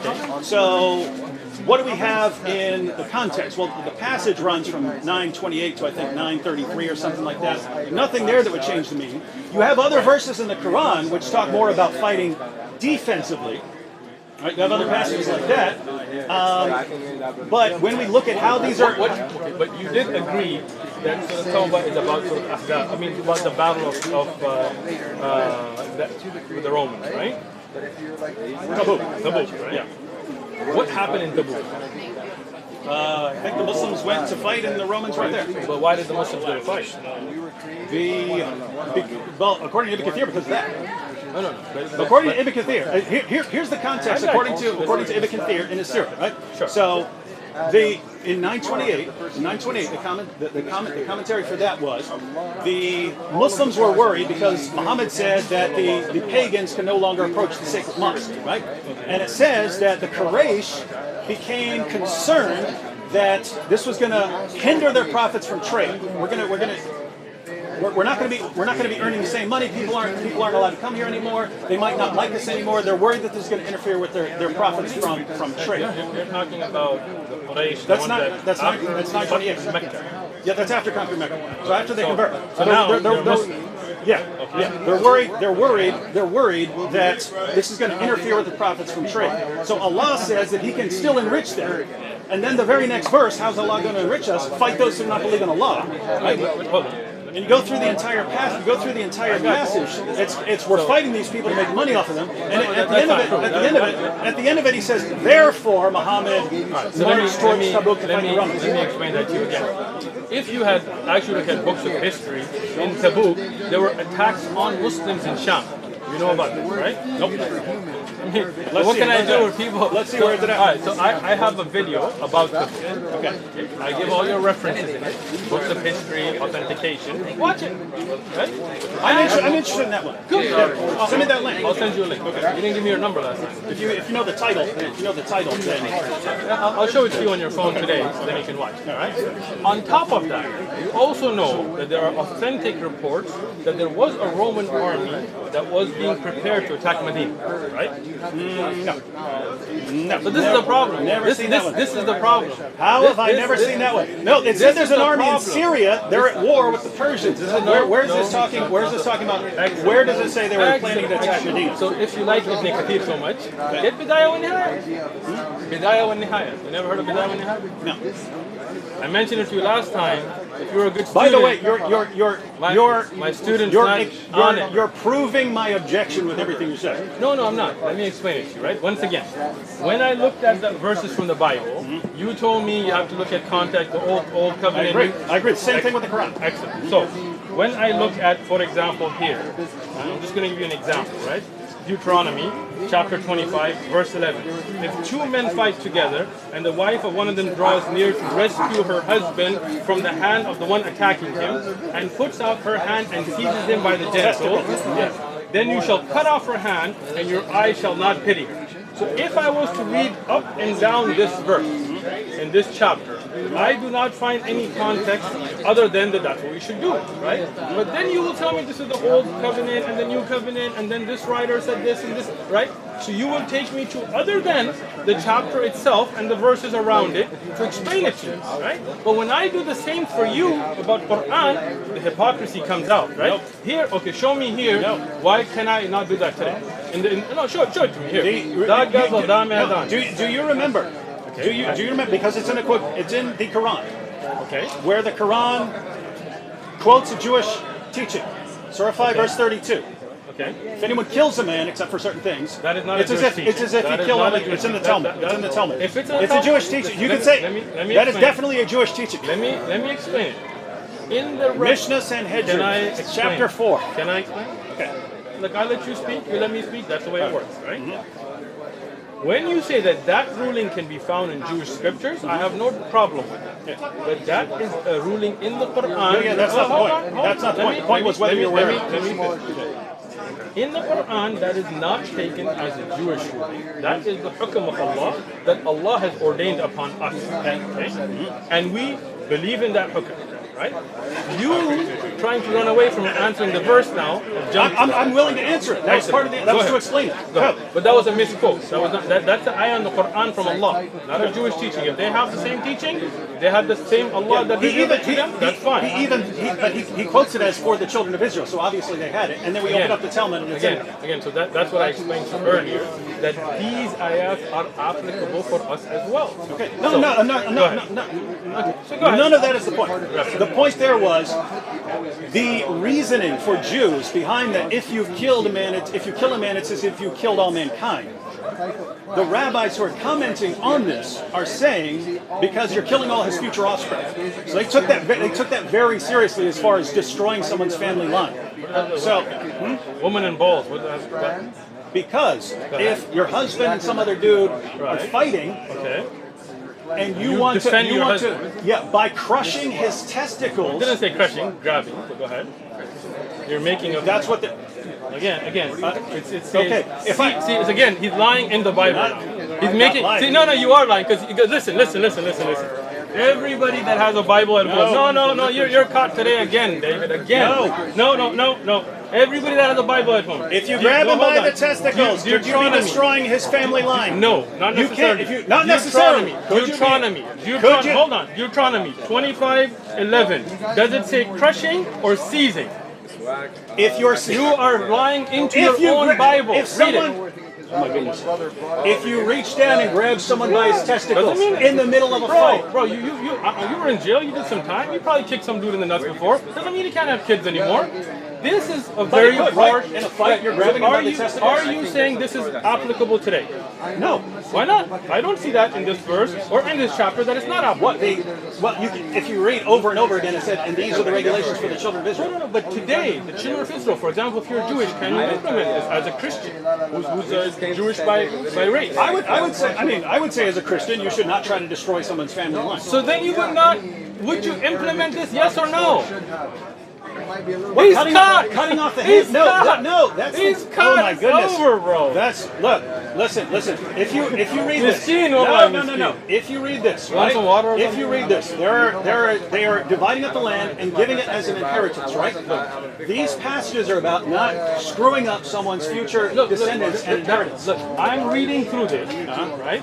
There are many rulings about if you curse your parents, you should be put to death. If a young woman who is a virgin is betrothed to a husband and a man finds her in the city and lies with her, then you shall bring them both out of the gate. Hold on. Look at this. No. Look what we got right here. Muhammad in the Bible. Sure. You have Sheikh Uthman here. Let me give you all these messed up. You're trying to jump. No. I think it's amazing. Jump. No. You Let jump me to this. finish. You jump to this. This is the same But verses. you're saying this should not be Same implemented. chapter. You're saying this should not be implemented, but you're defending. Look at this. You're quoting Deuteronomy. Excellent. You're quoting Deuteronomy, the book you're attacking. Deuteronomy, Genesis, Deuteronomy. This guy loves Deuteronomy. Deuteronomy. Hey everyone, how do we know Muhammad's a prophet? Because he's in the Bible. What are you going to do here at the Dawah table? Attack the Bible. You can't trust Deuteronomy. We can't trust Deuteronomy. How do we know Muhammad's a prophet? Because he's in Deuteronomy. And they don't get it. This is amazing stuff. All right. I'll let him speak. Go ahead and attack the Bible I'll let you're speak. defending. Go ahead, speak. Go ahead. Attack the Bible that you're defending and that your prophet defended and believed in. You done? Yeah. You are done. Yeah. Muhammad in the Bible. He thinks my name is Dr. Jamal Badawi. You're distributing the tracts. You don't believe in them? You don't believe in the tracts? I believe in them, but I didn't write it, so don't think that I wrote it. Now hold on. Let me explain this to you now. Go ahead. It's in Spanish. You want the English? Go for it. Brief illustrated guide to understanding Oh, Islam. look at him trying to get away from this. No, You no, think no, I'm no, gonna no, let no, you no, no, know? no. I think it's amazing Alright, now, that you attack the First book thing- that you're using for your dawah to defend your prophet. first thing, let me reference, alright? Okay. I personally have not researched enough on the reference to the Prophet Muhammad sallallahu alaihi wasallam in the Bible to be making that claim myself. There are other scholars who have, and they have written on it, and this is for them, and I have no problem with it. That does not mean that we believe everything in the Bible is true. We do believe that some of the true message could be in here, and the Quran is our guide. So we're very clear on that. What I was trying to show you here, Biblical prophecies. You see that? I just you see wanted to that? check. You see that? Biblical You see that? prophecies. You see Wait, that? wait, wait. He doesn't want to Look hear at it. the first passage doesn't you wanna hear quote. it. Look at He the doesn't first wanna hear passage. it. He doesn't Deuteronomy. wanna hear it. You're about to attack Deuteronomy when Deuteronomy is the defense of your am prophet. not. I am not. Go ahead, attack Deuteronomy, the book where we find your prophet. Are you done speaking? See, like I asked you if This you're is done. awesome. I asked you if you're done. This is awesome. And he said he's done, but he won't let me speak. You notice that? Anybody else? I notice when Sheikh Uthman gets right. nervous, he starts. Oh, you think I'm nervous? You better be nervous. You better be nervous. How do we know Muhammad's a prophet? Because he's in the Bible. What book are we attacking? The Bible. I can tell you're nervous because you're not letting me speak. No, this is awesome. I wanted to draw attention to I that got point. you. I got you. Because here's I got what I found. You Sheikh are Uthman. done. No, here's what I. You see, you won't let me speak. No. They won't let me You speak. can. I'm trying to. No, I'm you're trying not to letting me explain why I'm speak. going here. You're going on, and every time I speak, you interrupt me and bring new things. You're not letting me speak because you know that you're done.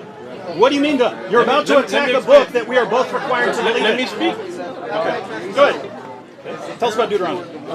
Can I speak? Yeah. Thank you. So, when we talk about the Bible, and I've said this repeatedly, no doubt there's going to be some things in it, like for example the commandment not to worship idols and things that we believe would be from God, and the judge there is the Quran. But no doubt, from the Quran and from what we believe and from what you know in your heart, there are things that have been changed. False. So, hold on, let me finish now.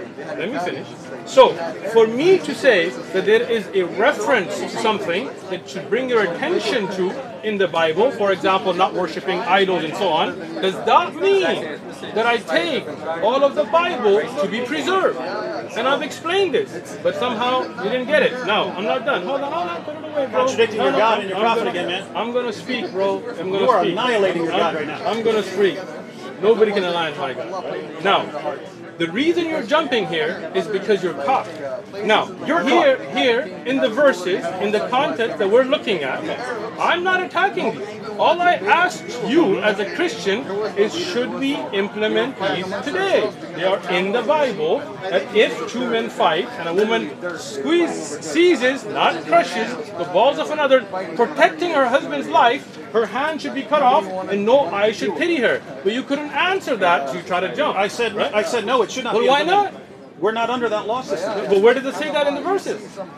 Have you read the rest of the Bible? Go to Exactly. Jeremiah You 31. see that It talks now? about You the see that now? covenant. When I was telling you about the ayah, hold on. When I was telling you about the ayah, you told me I read the verses before it and after it, and when I told you about other ayat, you were like, that's the problem, is you keep telling me you gotta look at other ayat and other hadith and other. I did not. I agreed with you. I agreed with you. Here, hold on. But here in the Bible, Now you're just lying in about the Bible, I am not. It's on tape. Don't worry about it, bro. That's a good thing about recording. I said you go to the other verse. I said you have the close context and you have the wider context. You go to the entire book. And I said you got the historical So when context. I talked about I said there's jizya, all three contexts. so when I talked about jizya, and I talked about the other ayat and the context from the ahadith and what Umar Khattab did, you told me that's a problem with Islam. It's on tape. It's on tape. You're like, because every time I read an ayat, then you tell me look at other ayat. But when I tell you from the Bible, either you misunderstood me, or I was not clear enough. The point I was making, right? You take a verse. You've got a verse there. Verse sounds clear. Sure. Right? So you'd want to Just like the Bible. Yeah, you'd want to examine the context, examine what the meaning of that is. You would examine all of that if you're saying, is this something that applies today? Sure. Same thing with the Quran, right? Same thing with the Quran. Here's a verse. Is this something that applied to a particular people or at all That's times? what I and so said. on? Yeah. I've still never gotten to the actual point. The actual point is, so you have passages like, to you be your religion, to me be my religion, or passages about fighting in self-defense if someone is persecuting Muslims and so on. And then you get to things like fight those who do not believe in Allah. Sure. So you look at the context. You do, absolutely. The problem is when you try to arrange these, you can go to the Darus Salam edition of Sahih al-Bukhari. Okay. Go all the way to the very end. So book 9 of Sahih al-Bukhari. You have this essay on how to bring these together by what's his name, Abu Humayd or Ibn Humayd. You heard of him? He was the Chief Justice of Saudi Arabia and the Imam at the Grand Mosque and so on. Okay. So it's Ibn Humayd or Abu Humayd. You know, Bukhari was like way before that time, right? Yeah, we're not talking about. We're not talking about. Sahih Bukhari. He makes an attempt to explain how these passages tie together. Which passage are you talking about? The passages of the Quran.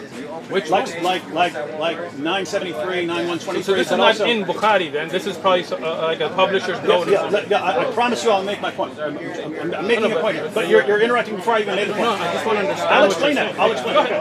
So he's taking all these passages and he's basically answering the question: how do we reconcile all these different claims? Because you have some claims where, hey, you be your religion, and to me be my religion. These other passages fight those who do not believe in Allah, right? And he puts down he arranges things in 4 stages, right? He says there's a stage where Muslims weren't supposed to fight back. They weren't even supposed to fight in self-defense, right? And then he says, but then, after the move to Medina, then they were permitted to fight in self-defense if people are persecuting them and so on. So and like then he says... well, I'm trying to understand. Badr in Medina. I'm guessing he would include Badr in that, right? No. He might include that in stage 3. So stage 2. Very early on. Stage 2, it's where Muslims are permitted to fight. Then stage 3 was where they had to fight if they're being attacked.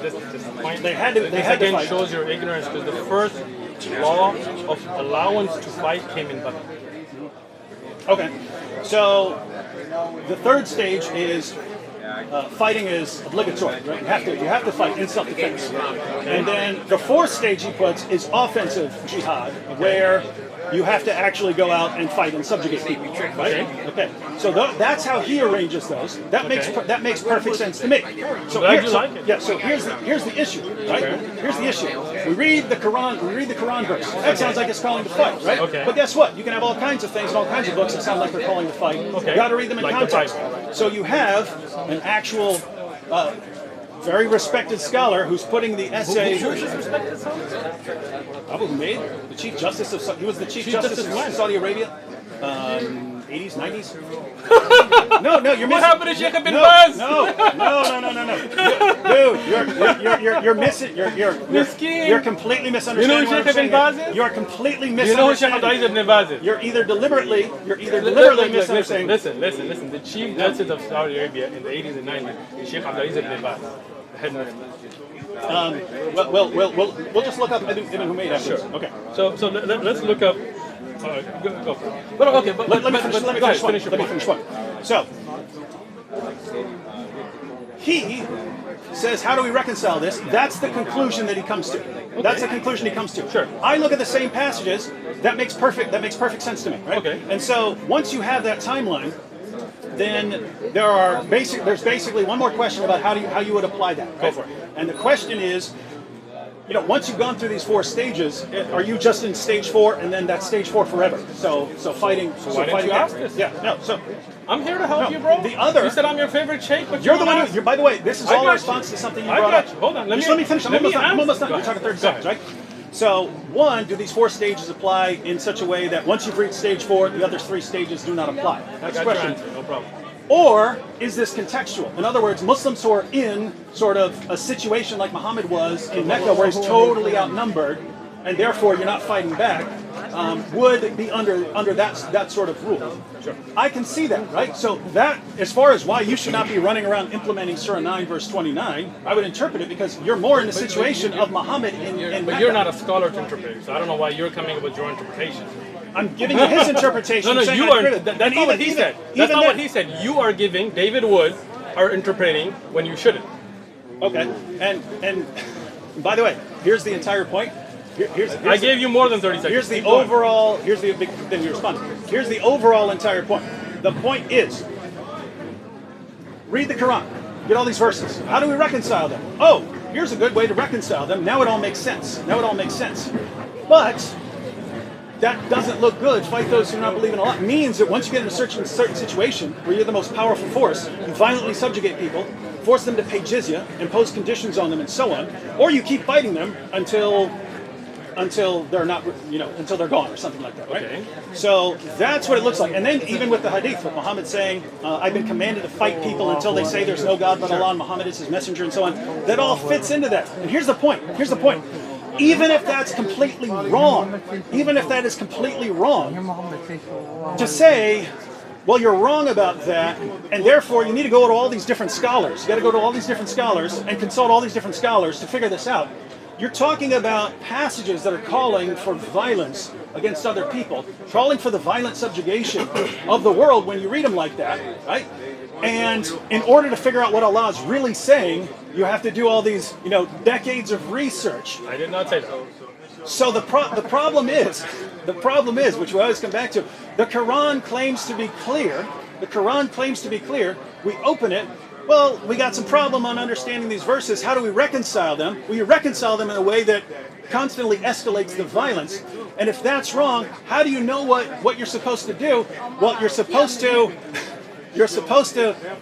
spend a lot of time going through all these scholars, but that means that it's just not clear. So we're not talking about reading the context or reading the entire book. You have to go outside of the book, and then when you get to the hadith, then you have to go to the outside of the hadith, and you have to go to all these scholars. But that is a lot of work to understand who I'm supposed to kill and who I'm not supposed to kill. You know what I mean? Are you done? I'm done. You are done. Now, as I said, you know that I'm not nervous because I let you speak respectfully. And you know you are nervous because you keep interrupting me. So let's see if you interrupt me now. Let's try it now, right? So, now, as I told you from the beginning, the Quran clearly tells you, if you don't know, يَسْأَلُ الْأَهْلُ الذِّكْرِ, ask those who know. I didn't tell you you have to go and do tens and years of research. All you got to do is go to somebody who is learned, who is scholarly, who has knowledge, and say, Sheikh, I read this ayah, I read this hadith, what is the context? How do we implement it? What verse is that? Hold on. What verse is that? Everybody knows the ayah. No, what verse is that? Look up the ayah. إِن كُنتُمْ لَا تَعْلَمُونَ يَسْأَلُ أَهْلُ الذِّكْرِ. I was thinking 21:7. Hang on. Okay, so can I finish now? I just want to make sure that you're presenting that correctly. Yo. But you can go ahead. I'm just going to look it Bring up. the ayah. If you don't know, ask those who know. We memorize the ayat, we don't really look at it. So can I continue, or is your nervousness not letting me speak? No. right, there I you just go. want to make sure. So, as I said earlier, and I continued saying, and you're still not listening, that the Quran gives you the solution from all this confusion, which is, when you don't know something, you don't have to go and study yourself for 10 and 15, 20. I never said that. You put that in my mouth. What I said is you go to the people of knowledge and ask them. So not to Allah. Of course, Allah subhanahu wa ta'ala ordered you to do that. Right? So just like when I asked you about the Bible, you told me read the rest of the Bible, and you told me that this covenant was explained by this, and this by this, and this scholar said this. In that way, when we as Muslims read an ayah, we don't assume from it without understanding the fiqh of it. Okay? That's why we go as students of knowledge to shuyukh, and they spend years, 20, 30, 40 years studying all the texts. But not every Muslim has to. Rather, when you go to the scholars, they, having dedicated that life, will explain to the answer in 2 minutes. If you, David Wood, had just come to me and said, explain to me jizya, then I could sit with you and give you all the different ayat, all the different ahadith, all the different aqwal, and in a few minutes you would have had your answers. But you didn't want the answer, you just wanted to make videos. If you wanted to know about fighting in Islam, we have whole abwab, whole chapters on jihad and qital, that bring all those verses and all those ahadith that explain what's nasikh, what's mansukh, what's early, what's later, right? So that's not an issue. What you're doing is, instead of looking at the fiqh, the implementation, you're trying to go to these verses. And you are not looking at these verses randomly. You are getting these in order to attack, and then you're digging from there. You wouldn't do that, right? I got you. I would not. You would not go to the Bible and use verses to attack, right? Again, once again. By the way, hold on. No, I just want to know, is that the verse you were quoting? With the ask those who possess the message. So So the dhikr. Yeah. The dhikr. That's the one you're quoting? إن كنتم لا تعلمون. Yes. Well, this is talking about, isn't this talking about Christians and Jews? It is not. Before thee, also, the messengers. See how he's trying to change the subject now? No, I think this is Can I important. finish what I'm saying and then I'll explain that to you? Okay, go ahead. Go ahead. Thank you. And this is a Yusuf Ali translation? Seriously? You use the Yusuf Ali translation? You don't like it? Yusuf Ali was Ismaili, you know that, right? I believe Hilleli Khan actually says this is talking about Jews and Christians here. Or he says the previous scriptures. So get Hilleli Khan? Get Hilali. I mean, here, look at Mustafa Khattab here. What's the... Bring it up here. 21:7. Whose phone is this? I have no idea. Go ahead. Finish your point. So, let's get back to the point. I can listen and when look up you around. talked about the 4 stages that you're speaking about, which is not in Sahih al-Bukhari itself, we're talking about somebody's commentary. I know. Right? It's how he's making sense of all of this. Sure. So let me explain this to you. No doubt there was a time when fighting was forbidden, right? And then a time came when fighting was allowed, right? And then the time came that fighting was implemented against certain situations.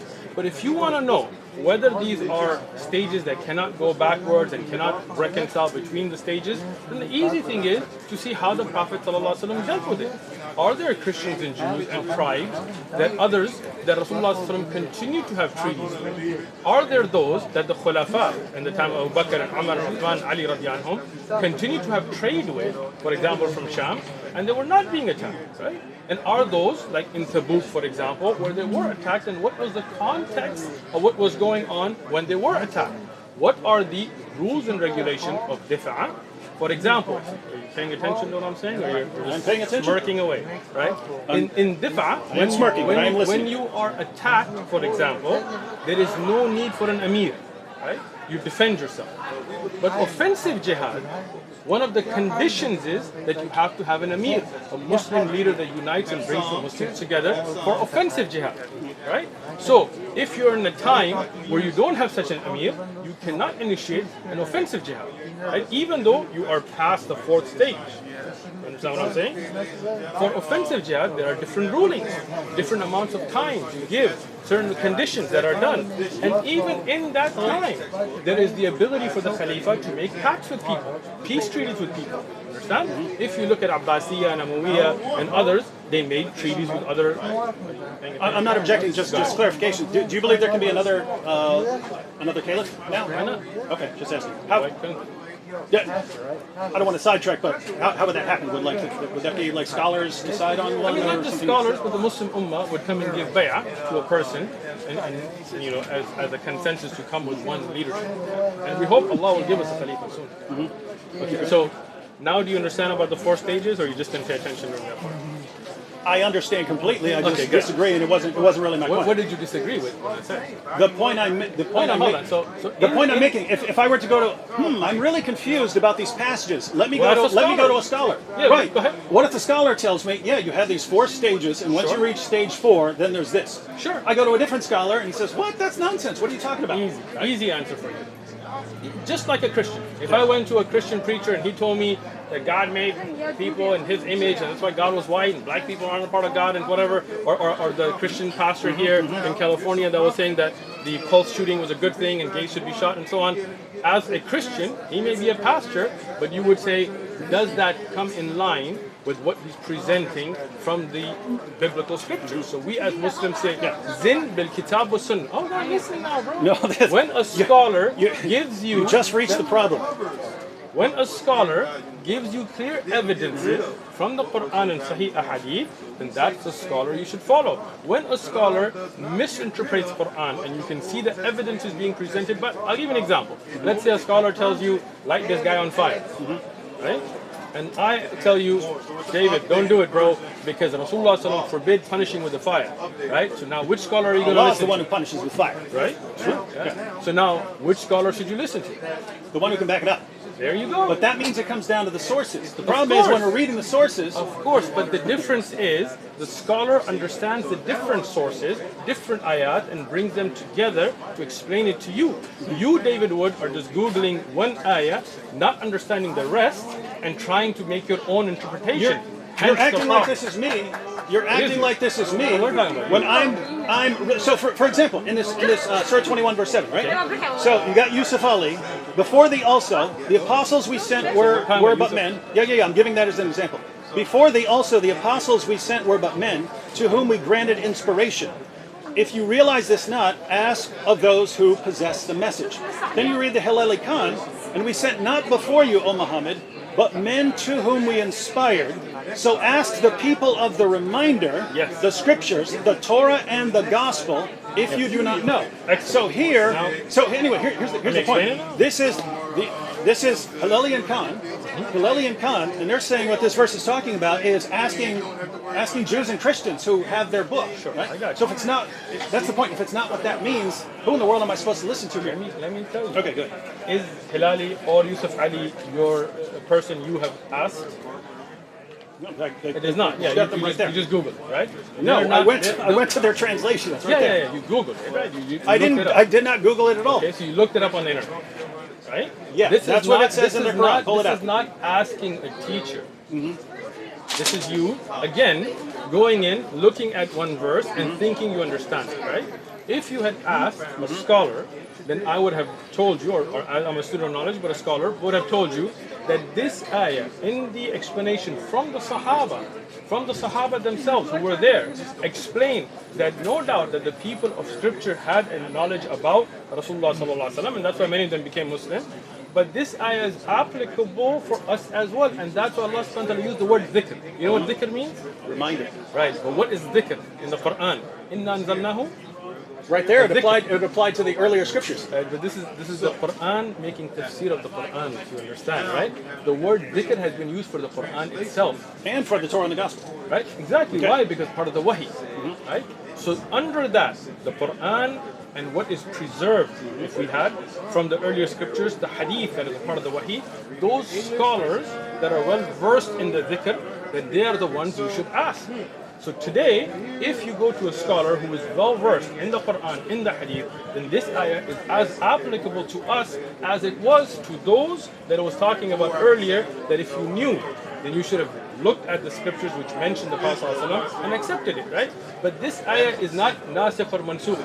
Right? This is where the muhkam, the ability to give hukam, continues.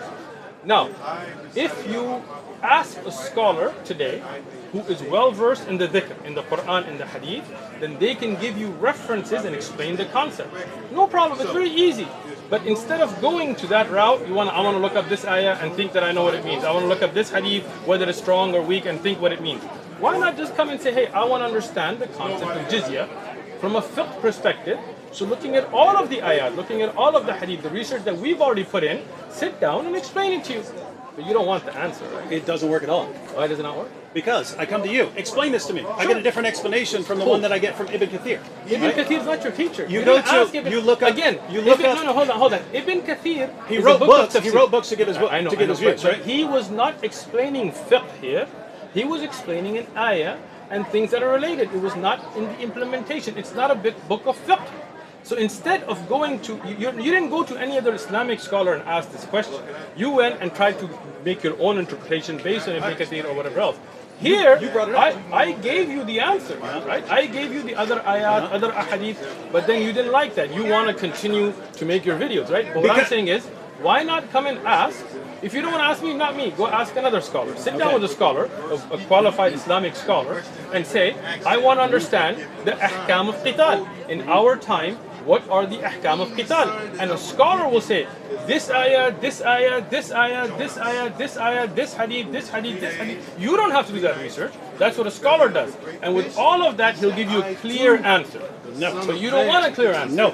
This is the same that's as not, that's you, not no, you don't want a clear answer. He goes, no, I don't want a clear answer. Let me give you an example, right? So you take a verse like no compulsion. Truth comes out, bro. You take a verse like no compulsion in religion. Sure. You go to something like a scholar. Tafsir Qurtubi. No, again. Tafsir Qurtubi. Instead of going to a scholar, you're going to Qurtubi, which you don't understand. You can never read about Islam. You can't just read the Quran, read the Hadith, read the Sirah, read the commentaries. You'll only be misled. You have to go to a person. You have to just go to a person to tell you. When I mentioned about the Bible, you told me you got to look at other verses and other that. You can't just read the Bible. You can. I agree, but you're not telling me to read other verses of the Quran. You're telling me I have to go to a person. I am. But what I'm saying is, if you're willing to dedicate years and years of research, looking at all the different issues. I have no problem with that. But as a student It of shouldn't knowledge, take years and years of research hold to on. figure out what Hold this on. verse is saying. Hold on. Listen. You're talking about a whole system of life. You're talking about a penal code. No, I'll be talking about a verse. Like, what does this verse say? But again, the Quran is not just one verse, right? You're talking about something that has the rules and regulations of war. You're talking about those stories of the past and the future, about prayer and fasting, about dealing with your neighbors.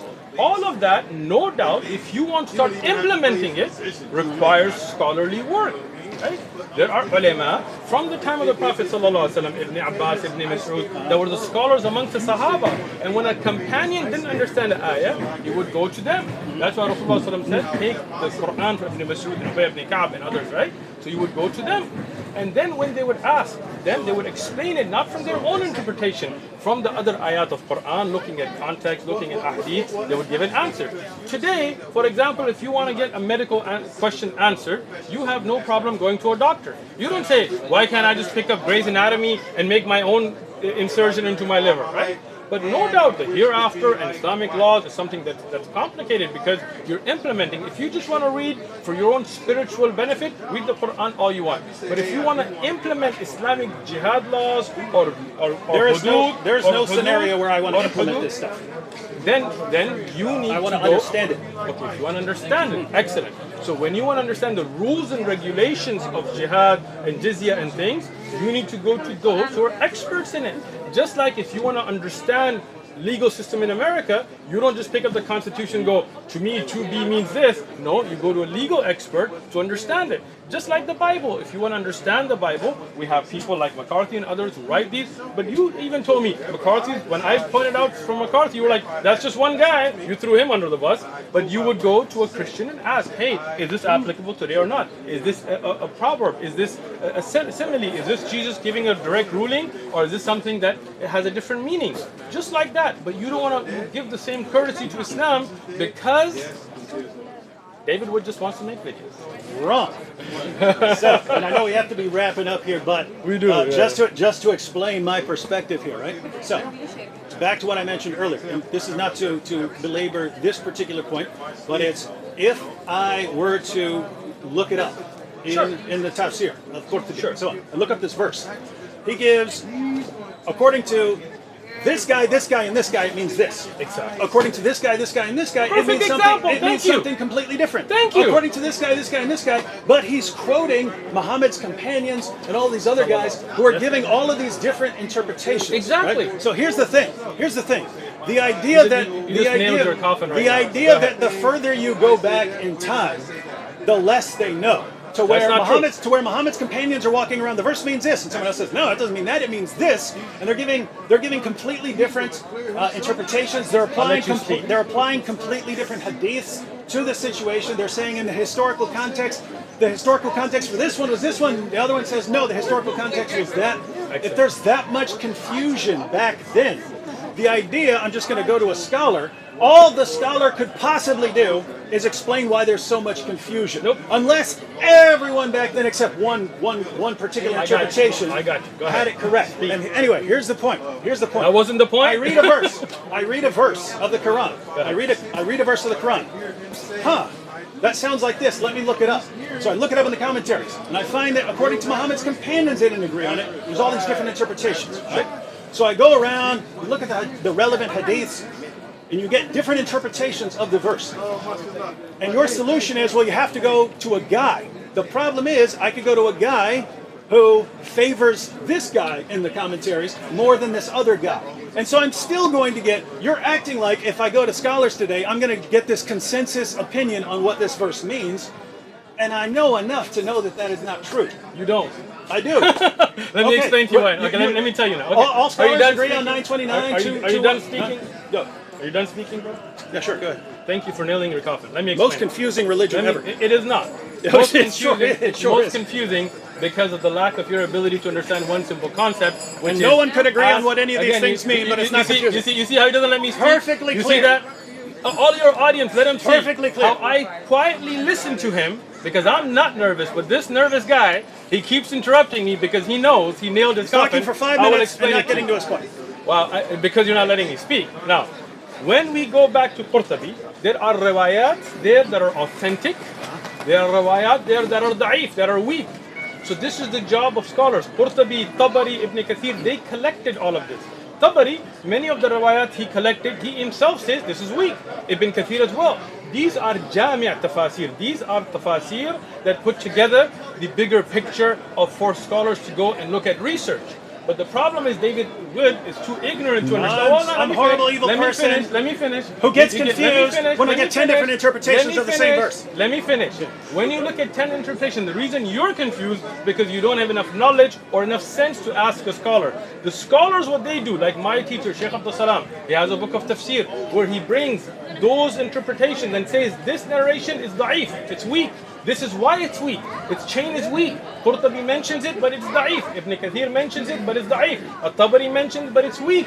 And then here is what is authentic. What you should have done is started with a simpler tafsir, like for example tafsir Sa'di, which only gives one opinion. He does not give all these other opinions, which many of the I want to scholars... know all the opinions. Excellent, but then you are not qualified enough to know the weak from the strong, right? Do you know Ilm al-Rijal? You don't, because you don't. Do you? If you're saying that Muhammad's companions. Again, you're saying this. We're getting this wrong. You're saying this again, We're getting this and wrong. I've explained this. That is not that the Muhammad's companions sallallahu alaihi wasallam are wrong. It's because many of those narrations are weak in their So chain. people were lying about them. They were not lying. Again, They weren't lying. There is a They're difference. not making them up. There's a difference between kadhab, a lie, and a da'if hadith, right? But when something is not authentically established, we don't rely upon them. You understand? It's not that the companion is lying. It's that people make mistakes. People like yourself. It's a lot of mistakes. People, you make more mistakes than them, so don't get carried away.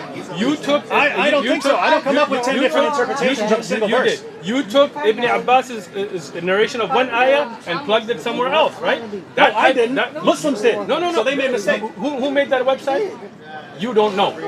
You're the one that told me You it's a don't Shia. know. You told me it's a Shia website. Because of the name, right? And its conspiracy theory is that it's actually atheists. Listen, I didn't make that claim. It could be. But you're making a claim it's Muslims without knowing. This is your false assumption, right?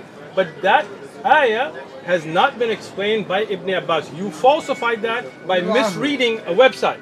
Now, like that, there By are other trusting people, these guys. by trusting somebody you don't know, So which is funny. Qurtubi Anyway. is making the mistake of trusting all these different commentators. No. But Again, notice, once if again, notice, no. If Once there's again, 10, no. if Let me there's 10, finish. if Let me Qurtubi finish. You see- if Qurtubi gives Fair. 10, if Qurtubi gives 10 interpretations, and these are all traced back to Muslim scholars, right? If he gives 10 interpretations and 9 of them are wrong, Sure. that means but- means that the false information and the mistakes are massively outnumbering. Let me explain this again. the truth. When there are 10 narrations, there will not be 10 different opinions. It will be one will say, for example, it's Makki, one will say it's Madni. One will say this is for this ayah, this is for this ayah, right? So it's not like there are 10 different interpretations, but there may be weak narrations. Qurtubi, Tabari, these are research level books. These are not supposed to be just for people like yourself who don't know Sahih from Da'if, that go and think they know. So I can't go read those books. I can't read the Quran because I misunderstand it. I can't read the Hadith. I'll just misunderstand it. I can't read the commentaries because it's too advanced. Read the Quran all you want. Read the Hadith all you want. But when you don't know, ask those who know. That's why you should have a teacher. That's why you should have shuyukh who dedicate their life to understand what is strong from weak. Because what happens when you don't, like Christianity today, when you get 3 Christians, you get 4 different Christian beliefs because everybody wants to make up their own beliefs. Now he's attacking right? Christianity. No, I'm giving an example to understand, right? But in Islam, alhamdulillah, Allah protected the Quran. One, with the Arabic language, so we can learn it and understand it, so we can know the meanings of words. can't know it. Yes, we can. Secondly, we have alhamdulillah the Quran that explains the Quran. We have ayat that make tafsir of ayat. Alhamdulillah. There are things where there are clear, sahih, authentic ahadith from Rasulullah sallallahu alaihi wasallam that explain the ayah. There are authentic narrations from Sahaba and Tabi'un and the ulama of Islam that took these, right? They But can't the even agree problem- on the the meaning of a problem word. is that they do. The problem No, they is, don't. Let me finish. I'm saying no, they don't. Let me finish. Right? When you look at the meanings of words, Jami' tafasir will give you everything that is reported, right? But no, for example, no scholar in Islam says Qul huwallahu ahad doesn't mean that Allah is one. Right? No scholar does that, right? Rather they come to a consensus, ijma', and much of tafsir is bil ijma', is by consensus. And kutub of tafsir explain that. But your problem is you don't want to ask somebody who knows. You want to go and read here and read there, misunderstanding those ayat, It's and too then try to confusing, man. implement it. It's very too simple. confusing. Very simple. The most confusing Ask religion out the there. people of knowledge. Is that difficult for you? Is that well? Let me slow it down. Ask the people of knowledge. And You if have I sign go, language? You want me to do sign language for if you? I go to कौन सी Maliki, जबान if I go to बोलूं a यार? Maliki Urdu scholar, बोलो. I go to a Maliki scholar, a Hanafi scholar. You think Malikis and Hanafis have difference in tafsir? That's how ignorant you are? Whoa, whoa, whoa. So, well, you're the one talking about implementation. Yeah. So if you're talking So- about so- executing apostates, Excellent. they do have differences. They do. What's the Maliki opinion?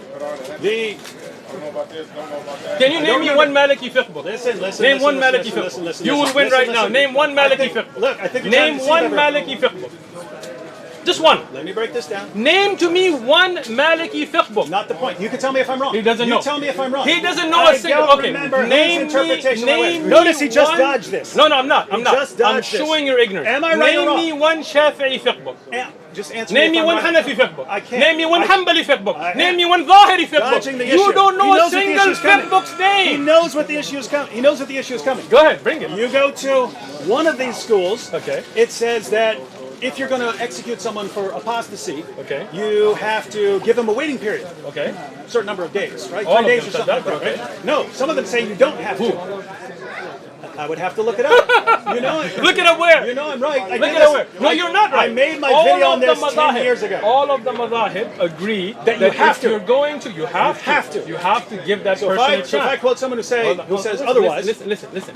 don't they disagree listen. as well on whether female apostates are to be Listen. executed or Listen. not? Let me explain Is this. there a disagreement among the let four me- schools? let me Is there a explain. disagreement among the four schools Let me on whether explain. female apostates are killed like male apostates? Not mu'tamidan, right? But you don't even know what that means, so I gotta explain it to you. okay? Explain it. When you say a Shafi'i book, or a Maliki book, or a Hanafi book, or a Hanbali book, or a Zahiri book, many scholars, thousands or hundreds of thousands within that madhab wrote books. Many of them were wrong about things. Many of them Scholars got it wrong? Scholars, yeah, people. Man, Oh I'm man, glad I didn't go to Oh, those scholars. I'm glad that you think that Christian scholars never get anything wrong, right? I'm glad I didn't go to those scholars. Gotcha. I'm glad Gotcha again. I didn't go to those scholars because the Gotcha only again. place you So- can so go you're to telling me- understand what the you're Quran telling- is you're saying telling is me to a scholar, Christian but they'll scholars- give you different Listen, interpretations. You're saying Christian scholars never get anything wrong? Christian Bro, it's scholars over. get It's all over. kinds You're of things. done. Wallahi, you're done. If you have a Wallahi, verse that is you're done. commanding me how to act in the Like, world, Christian scholars never get anything wrong. Is that true? no. Well, I'm glad I didn't go to those scholars, right? Look.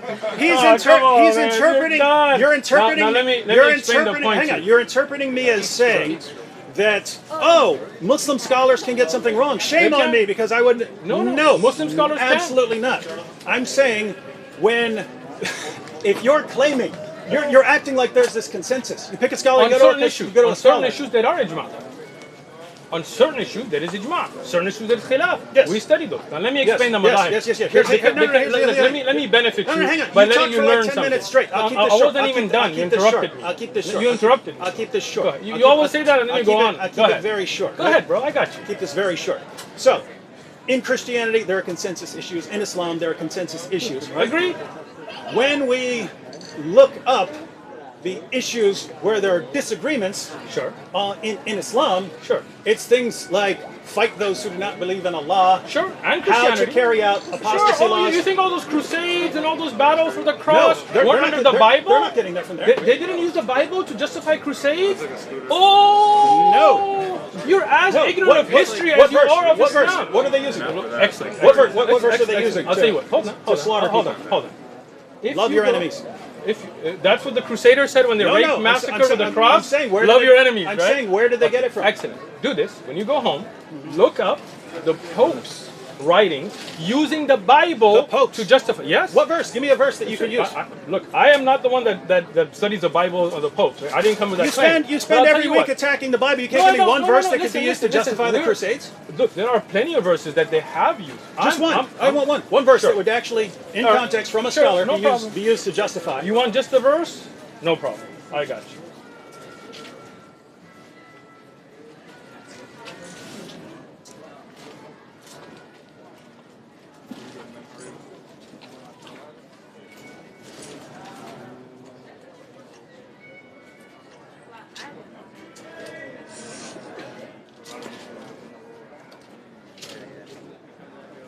Unlike you, I don't Google things. I look up the actual books. It'll take me a minute. I'm waiting.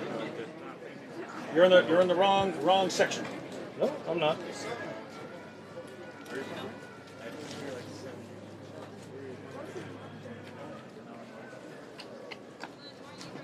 Looking for Luke 19:27? Try that one. Luke You got- 19:27. you got it highlighted. All right, I You do. got it highlighted. I do. But bring here those enemies of mine who did not want me to reign over them and slay them before me. Can this verse not be used to slaughter people?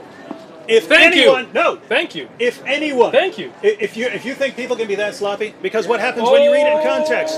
Oh, now we need. Okay. So now look at- go That's ahead. That's a perfect example. Excellent, it You is. go to Luke 19:27. You start reading at verse 12. Okay. Jesus is telling a story. He tells a Excellent. story Yes. about a king. And what's the point king of the goes story? away. To give you a lesson. No, it's to use the challenge. The story is not to give you a lesson. It's And not- this is it's not a command. And why? Listen, when you have It's the king in such the story trouble- who says I this. got you. Okay. But when you give stories, you are giving your disciples a lesson. And if you're saying that no Christian has ever used this verse, Show me one. sure, we'll look it up. You would have. We'll A look it Christian up. would have to be the biggest idiot in all of history. There are plenty to of big read a idiot story. Christians, bro. To read a there story. are plenty of big idiot Christians. You know that. Okay, You know that's that. true. But we're not talking about that. Thank you. Yeah. Hitler quoted Bible verses in his speeches. Is that not true?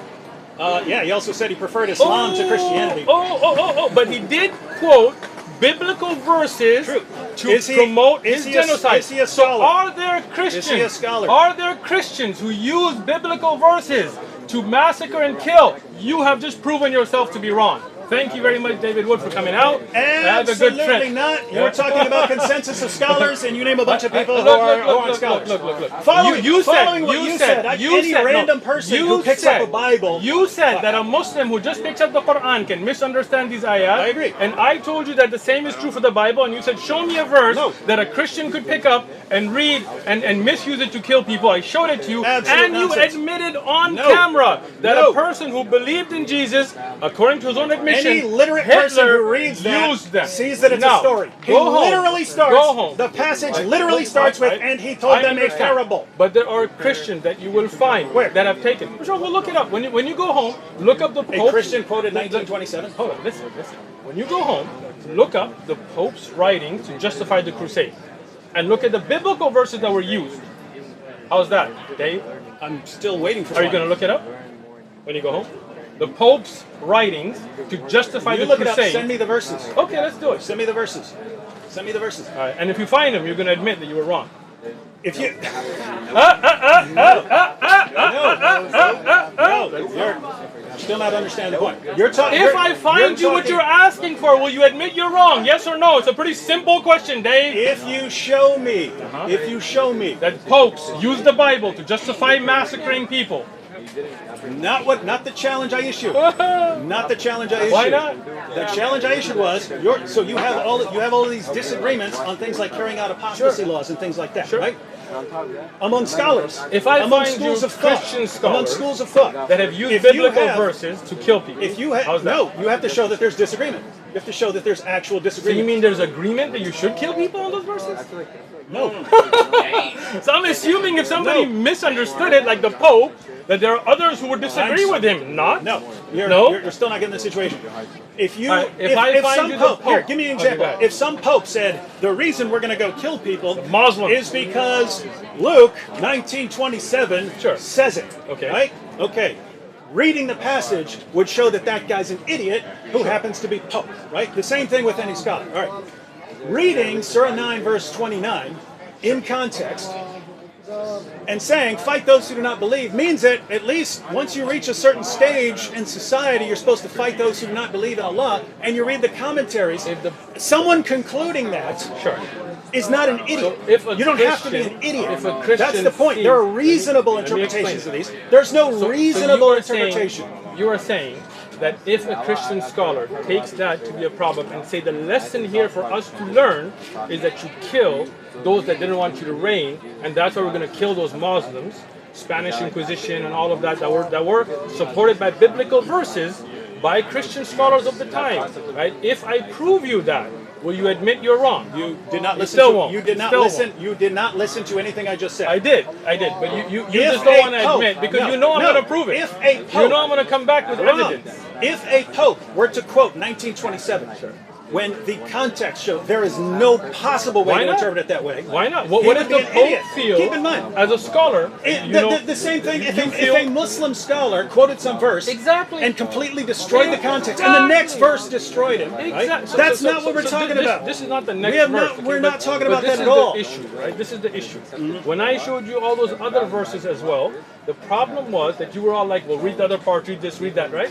And there are Christians, scholars and others, experts in the Bible that have used biblical verses to carry out horrible, horrendous crimes. Not the point.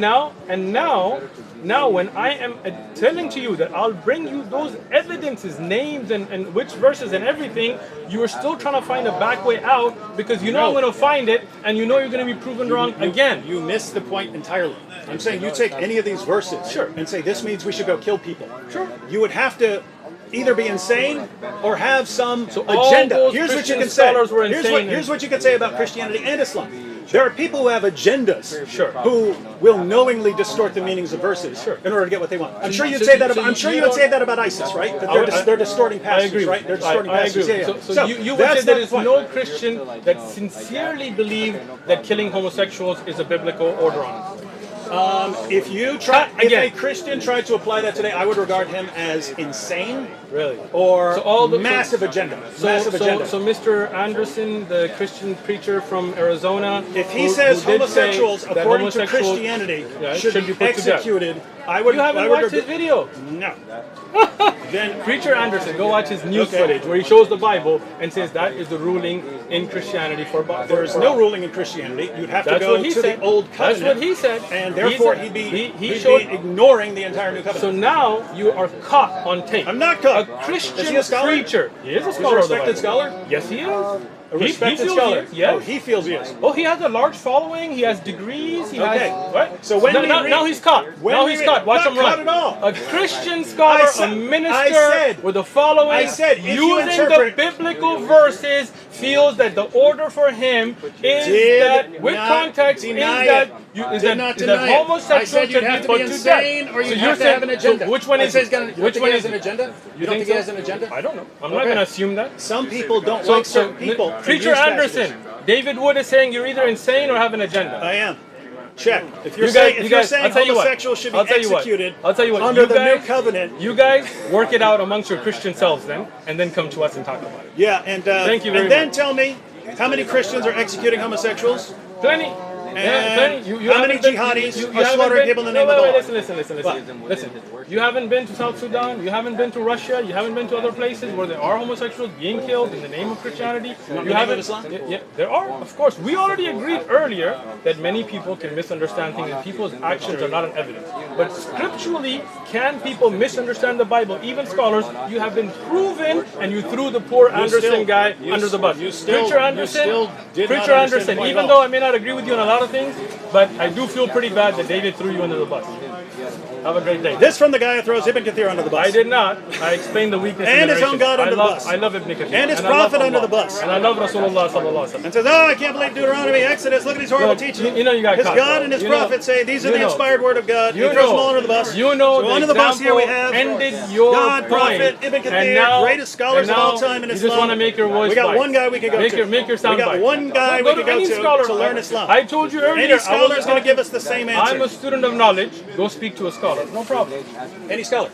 A scholar who will give you answers with evidence. Yes. Ahlul dhikr. Okay, well, any scholar can say, here are the stages of jihad, and here's the source. Again, if a scholar tells you to do something that is clearly against the hadith, then you know that's not a scholar upon the Quran, the Sunnah, and the way of the Salaf of Ummah, right? How can fight those who do not believe in Allah be against the hadith when Muhammad said, I've been commanded to fight people until they say there's no God but Allah. Right. You can go to other hadith and try to use those to change the meaning, but there aren't a lot of clearer passages than fight those who do not believe. And then we look at Muhammad, I've been commanded to fight people until they say that there's no God but Allah. And if you get to a position where you say, oh, but in order to understand those, you have to... When the Quran says, but if they incline towards peace, then incline towards it too. Wrong then, passage. Then what? No. Not But isn't the 929, Quran, right? It's Under a different stage. Under a different... Under defensive jihad stage. Where does it say that it's under defensive jihad? That's how you That's reconcile it. no, That's how you got reconcile caught it. again. What is Didn't it, get it. 60? Hold on. Ooh, poor guy. Try. Hold on. I got you. Important aspect within our life, you know, the most important thing, because we don't want to end up being that way. So a statement like that, to say, yes, because we both know who God is, right? A statement like that, to say the way we go about it. Oh, poor days. Keep going. I got you. Don't worry. God prescribed this worship, 8. this worship, this worship. Surah Anfal, the spoils of war. He just said this is defensive jihad time, right? Nope. Surah Anfal is defensive jihad. This is the first time I've heard that tafsir. Why would you do it? So, in number 60, this is defensive jihad for them.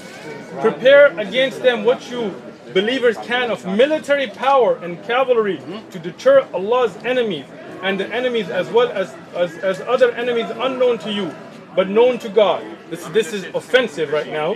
Whatever you spend in the cause of Allah will be paid to you in full, and that you will not be wrong. He just considered this defensive jihad.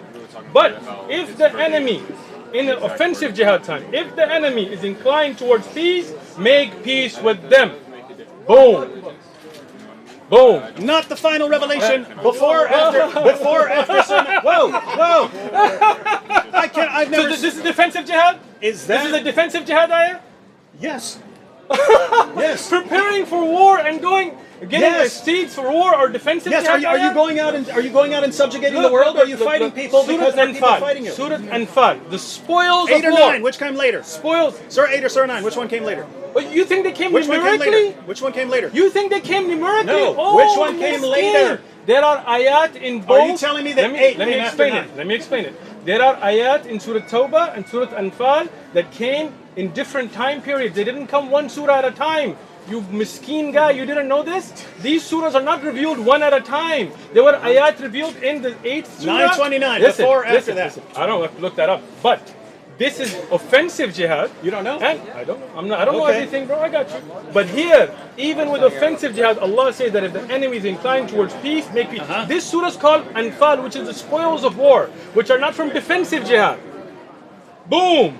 David Woods, ignorance, Wrong! proven again. Fight. Put it. So Ghanima Anfal came from defensive jihad? Let me put this slightly differently. Ghanima comes from defensive If jihad. that were Allah's final ruling, just as the earlier rulings about fighting people who are attacking you or something like that, right? If those are the final rulings, you wouldn't need 929. Why You wouldn't not? need fight those who do Why not believe in Allah. No. You don't understand the ayah. You wouldn't need the extra verse. Let me explain it. Right? When you have a time when you talk about the ayat about Quran coming, they are coming during different battles. And if an ayat comes about a battle during Hunayn or Badr or Uhud or any of those, it doesn't mean that other ayat about jihad will not be revealed during other battles. It's not like those are enough. No. Allah subhanahu wa ta'ala gives you more rulings, more explanation, more encouragement. These are part of how the Quran was revealed. The Quran is not revealed Surah 8 and Surah 9. Ayat are revealed in context of what's going on. That's why even some ayat in Surah Al-Baqarah are going to be early and some are going to be later. This is why surahs are not revealed chunks, but rather for us to understand the That's context. all a smoke screen. You know 929 was revealed after that. Come I on. don't know that. You know that? Swear to God that you think I know. Wow. I don't. Right? And I you don't think you either. know- I think you you know don't that. either. How do you know that? Over and over again it talks about. How do you know that the surah in the ayah in Surah Tawbah is after that of Anfal? Give me evidence now. You don't. You don't Here you know. go, I just do you happen know? to have How it do with you me. know that then? You're You saying- don't know. You're saying that's before the revelations in I 929. said I don't know. Okay. I have to look at the Asbab check it out, al-Nuzul. check it out. But you said you do know that, so I'm asking where's the evidence for you knowing that? You've got none. Zero. Zilch. None. And I None. won't be able to look it up, right? No, tell me. Go ahead. Look it up. How do you know that already? You said you know that already. So go Surah ahead. 9 is the last major surah revealed. Man. Surah 9 is the last major surah of the Quran revealed. He doesn't even know the ayat and how they were revealed. What's the last ayat revealed in the Quran? 100 and... Oh wait, no. 100. I thought you were saying the last chapter. It's the one. Your religion's been completed. It is not. Miskeen. He doesn't know. See, this is the problem. You guys need to know. This man doesn't know about Islam.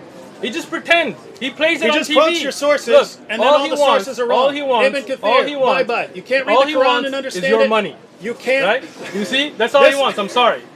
Be honest, bro. Be honest. My honest livelihood is about it. under the shade of my spear. It is. Your livelihood is under the shade of your lies. This from the guy who wants Your livelihood is under the shade of your lies. Jews and Christians have Be to pay the honest. jizya. Be honest, bro. You see this? You see this? Now you can't answer.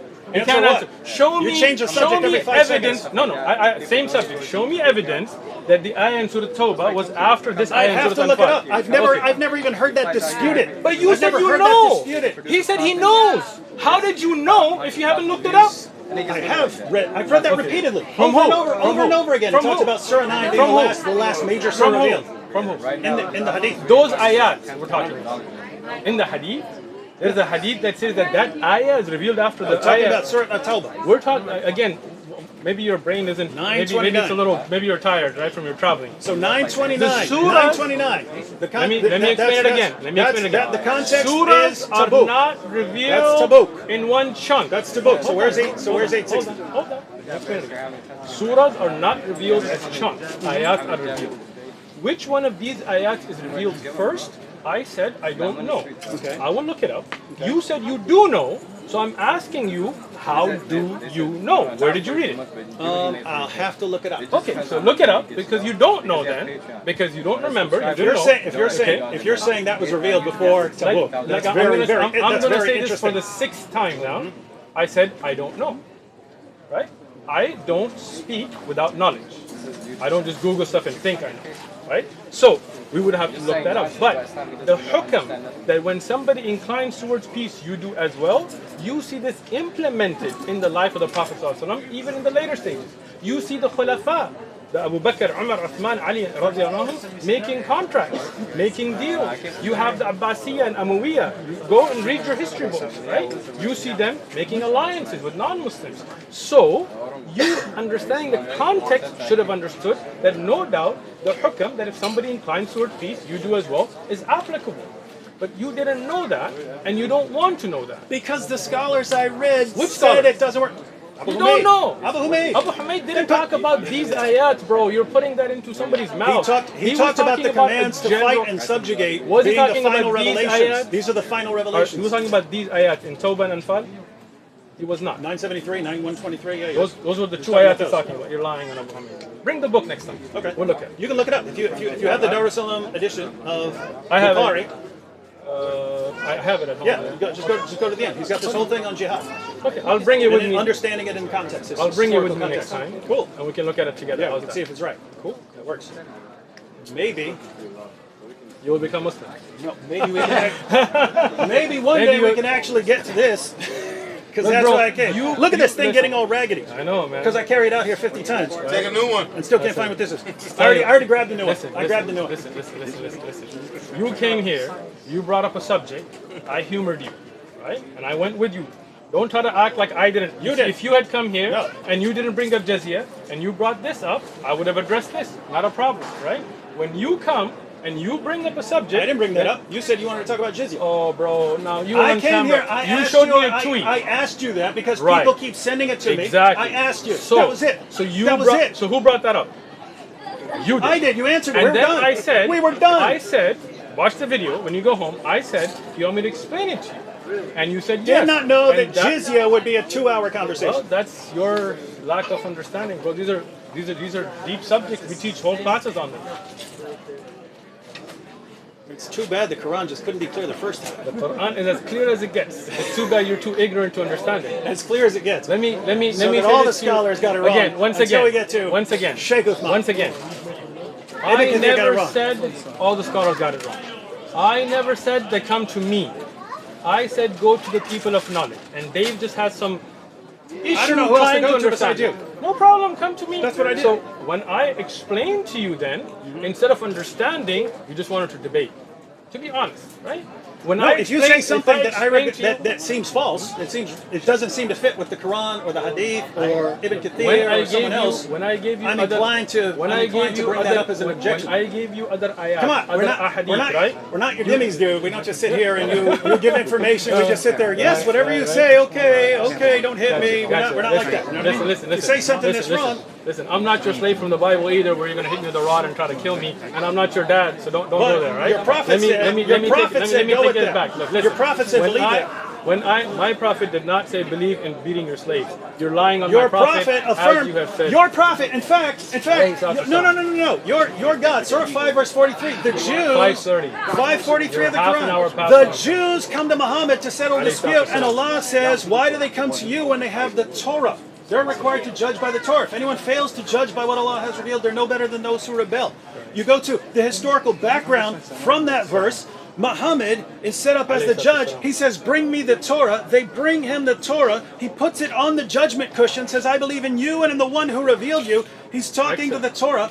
In Ibn Asad, the Jews come to him and they say, do you really believe in this Torah that we have with us? He says, yes, I do, but you've broken your covenant. Over and over again, he affirms the inspiration, preservation, and authority of the Torah in the possession of the Jews. According to the Quran, Jesus affirmed the Torah that he had between his hands. So everyone's affirming the Torah, and somehow we don't believe in that Torah, even though all your books here are quoting the Torah. Are you done? Your tracks are. Are you done? So Allah says, believe the Torah. Are you done? You see this? He doesn't want me to speak. Muhammad says, believe the 'cause he Torah. knows. Right, when Allah says in the same surah earlier, this is the problem with context that you don't worry about, right? Is that those are people also that wrote things with their own hands and attributed to Allah. Same surah? Let me finish. Same surah? Same surah. Which surah? Bring it. I just explained it to your other little Christian friend. Which surah? Here's the Quran. Here's the Quran. I quoted 543. Same surah. I got you, bro. Relax. They wrote it with their own hands. Yeah, let me use a better translation. I hate using all these translations. Give me the. What happened in the Quran that was sitting?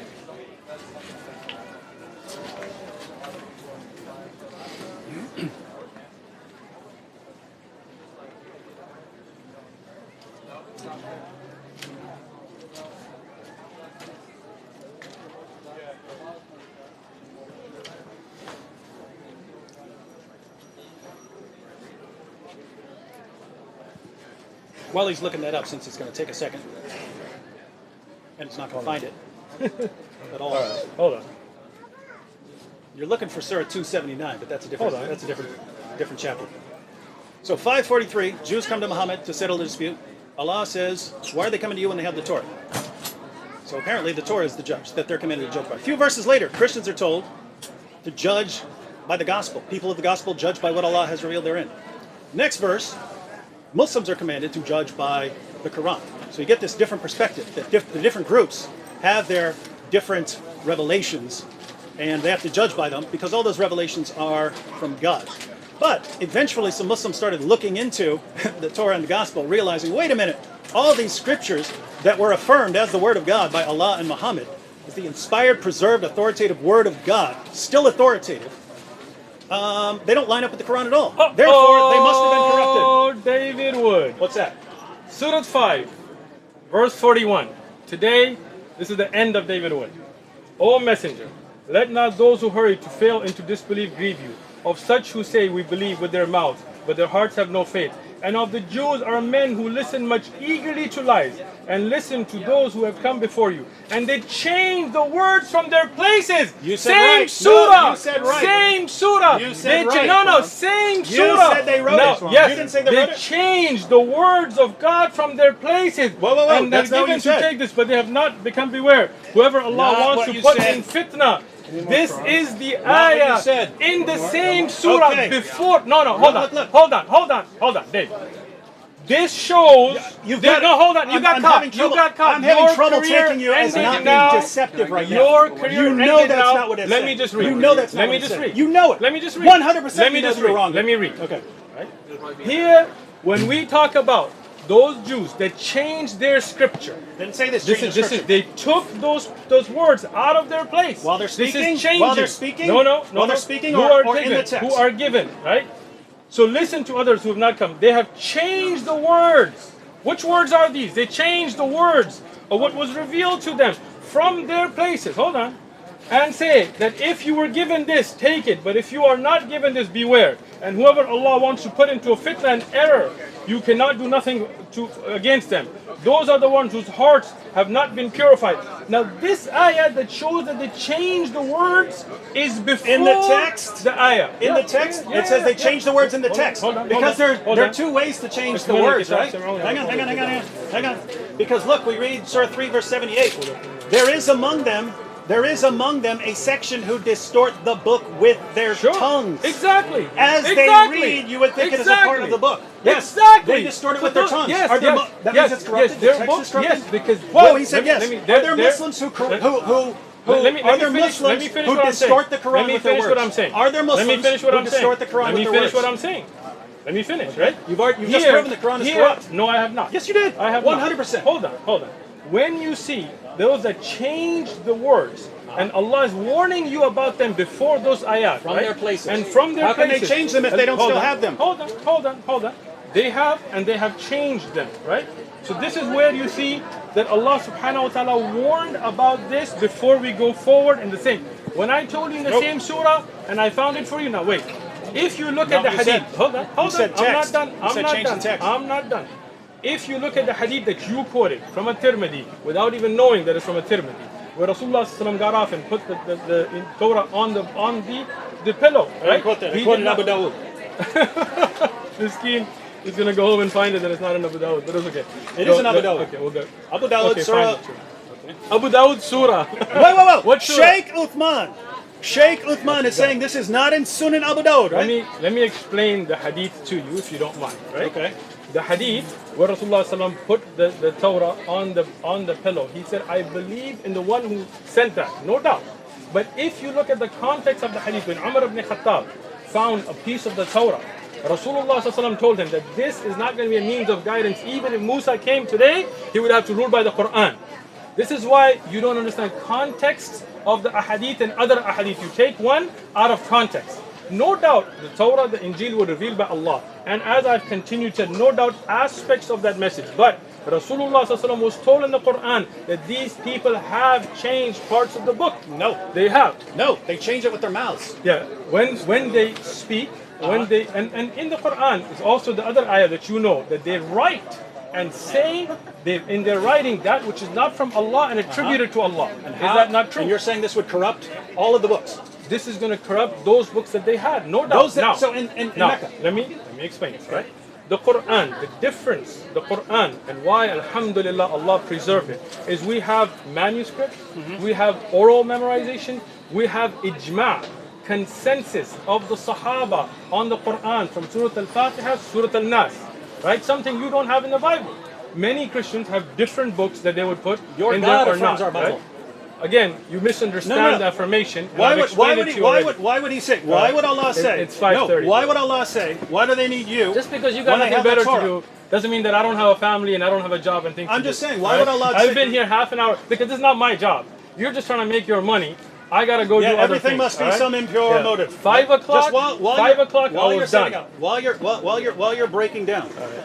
Why would Allah tell them? Why would Allah tell them? From DC, just say we love you. Inshallah. Why would Allah tell them? Big dua for you all day. Why would Allah say? Why do they come to you when they have the Torah? Sure. If it's corrupt. Sure. And when we read the passages, you see now he doesn't want to listen to the explanation, right? This is a style in tafsir called tawbih. You know what tawbih is? No, what's that? You don't, because you're ignorant. Now, tawbih is when you are told something to teach you a lesson, which is not a literal meaning, right? The point there was not that the Jews should not come to the Prophet ﷺ, but they would come to the Prophet ﷺ when it was beneficial for them, and when not, they would go back to the Torah. They were being told, paying attention, bro? Not what he says at all. Again, why do they need you when they have the Torah? So they have tawbih. Do you not understand ulum al-Quran? You don't. That's the problem. When the Prophet ﷺ was there, did he not tell them that if you want to rule today, you have to rule by the Quran? Even if Musa alayhi salam came, he would rule by the Quran. Did he not tell them that? And you're telling me he contradicted Thank himself. you. It's not. He ordered It's the not. Jews It's to not a judge by the. contradiction. He ordered the Jews to Let judge by the Torah. me explain this to you, okay? If you as David would say that I'm a liar and I'm this and I'm that, you make all these videos, and then when you have an issue with your wife, for example, you come to me and say, hey, you're the most trustworthy guy I know, can you judge between us? And I tell you, why are you coming to me? Why don't you go to Sam and your friends? I don't mean that you should go to them. I'm trying to teach you. He didn't actually mean it. No, it's tawbih. What about in You Ibn know what tawbih Asad when, means? when they say, are you affirming the Torah that we have? And he says, yes. Well, bring me the Ibn Ishaq, because Ibn Ishaq, as you are well aware, has many riwayat from al-Waqidi that are matruk, right? Oh, you didn't know that either. No, if you want to throw Ibn Ishaq under the bus, that's good too. Listen. What about infirmity when Muhammad said that Jews have the Torah and Christians have the What was gospel, and revealed to it them? was in the same. What was revealed to them? It has to be. No. What has is to be. there or what was revealed to them? Show me the hadith. It has to be. Show me the hadith. Okay. And your hand's not tired, bro? You gotta stand next time. Okay, so Oh, is that a text message? it's a text message from myself, from David Wood. I texted You myself text yourself. because I can't have all the sources. All right, Rafi bin Haratha, blah blah blah, Can came I to him can I and see? said, "Do Can you I- not allege? I'm worried that my Oh, wife's okay. gonna send me some perverted message Oh, your wife about what sends she you wants me to perverted do to her, or messages? something like that." And then it's Put on gonna a be all 90 right. again? Like, Go ahead.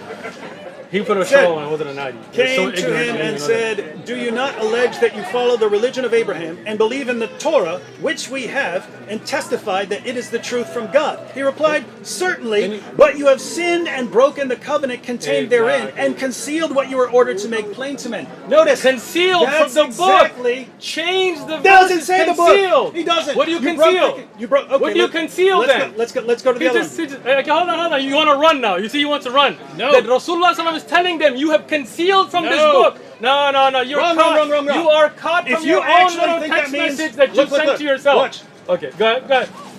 When I tell you, if you come to me and I say you have concealed from this message, do I mean that you have the preserved message? No. So if ISIS jihadis come up and they say, "Here's what the Quran says," Sure. and it's not, then they've corrupted the text. They've changed the text. Then I will tell them you don't understand the text. But if they go and they change the Quran, which they have not, but if they went and changed it, then I would say you're concealing the message, and I would not believe in what they have. And if they All right, quoted, bro, if listen. they quoted passages and changed the order in order I've to, destroyed you like deceive, repeatedly. Like, you I have feel not. bad for you. You're People throwing can watch your the own video. God and your own. People your can own watch the prophet video, under the bro. bus. But it's a little late. I got a family.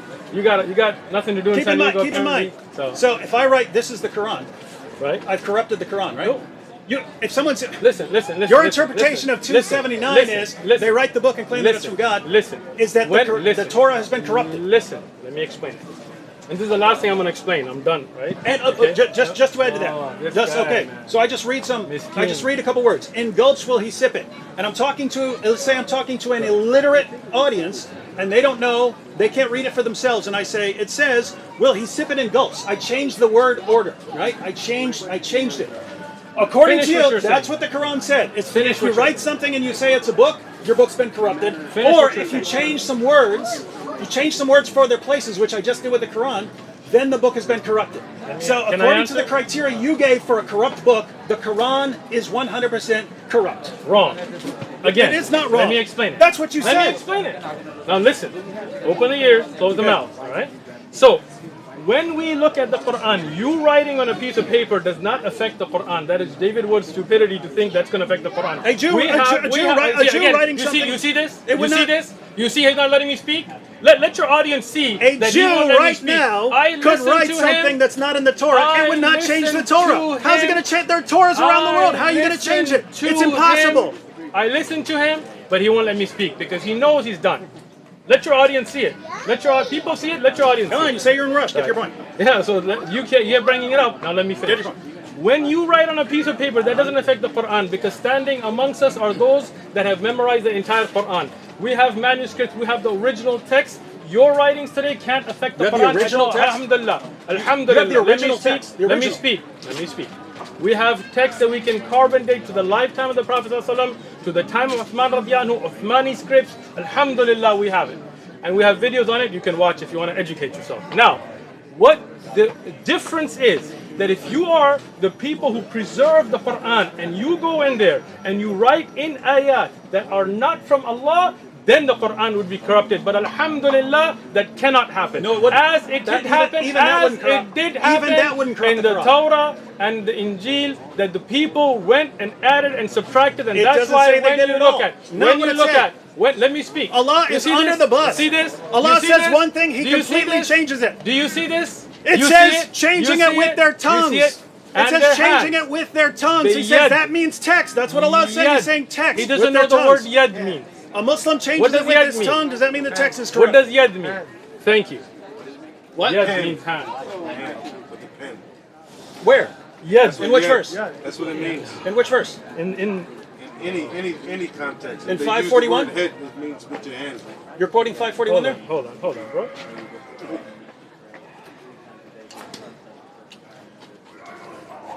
Are you going to Surah 279? I am. Oh my goodness. Of course. Hold on. Wait, Hold on. are we gonna Let look me at the- finish. are we Let gonna- me finish. Let me finish. Are we going to look at the commentaries? No one agrees with you. Hold on. I But, appreciate. but, I but, appreciate but nobody agrees with me. what do they know? I'm just gonna show you something. Come here, Muawiyah. Come here. This is the last point I'm making. I'm out. Okay. Read this word in Yes, Arabic. we know it's hand Read the words. in 279. That's not talking about changing. ID him with their hand. Done. We know that. Now read it. Hey, Sheikh, you want to read the verse before it? Are you ready? Want to read the verse before it? I told you I'm done, right? It talks about the illiterate people Look, who it's- don't know the it's book. 8:40. People who Okay. don't know the book Then I are got writing. let me just no, finish. people who don't know the book Ummiyun are- Ummiyun. Look at the tafsir Sheikh Ibn Uthman. It is those that are guessing. Those that their own hawa is putting forward. It does not mean that they're illiterate in the sense of not being able to write. And what? Look up. What do Look the- up. What Look do your up. commentators say about this? I just told you. Nope. Read Tafsir Ibn Kathir or Sheikh Ibn Uthaymin, which is Ummiyun here is they don't have except amani. That's in the ayah, right? Which is that they don't have except their own wishes. They are not knowledgeable enough. Not that they can't They're not write, knowledgeable. but they do They're not write. knowledgeable. Not knowledgeable in the sense that they don't know Yeah. right from wrong. And what are they writing? And they are taking. What are they writing? Let me answer, bro. Let me answer, right? They are taking from their own desires, right? And they are writing into their scriptures that which Allah did not reveal in the Quran. Doesn't say they're writing Thank in you. their scriptures. Look. Your commentators actually say, Sheikh, they actually Bro, say which that this commentator? referred Bring to it. some Jews, Bring it. to some Jews Bring it. who Let's wrote talk a about it. false prophecy about Muhammad in order Bring- to lead people away from the true prophecies Bring about it. Muhammad. Now this raises the question. Okay, bring it. How would a Jew? You see this? No. He's just how talking would- to you now. How would? Because you made the point. If I wrote something that was the Quran here, this is why I said no. Even if you added something into the Quran, It would you not would be not corrupted. change the Quran. I'll tell you it why. would not, because there are Qurans around the world. Now, Because people have if memorized the if entire a Quran. If a Jew in Medina Sure.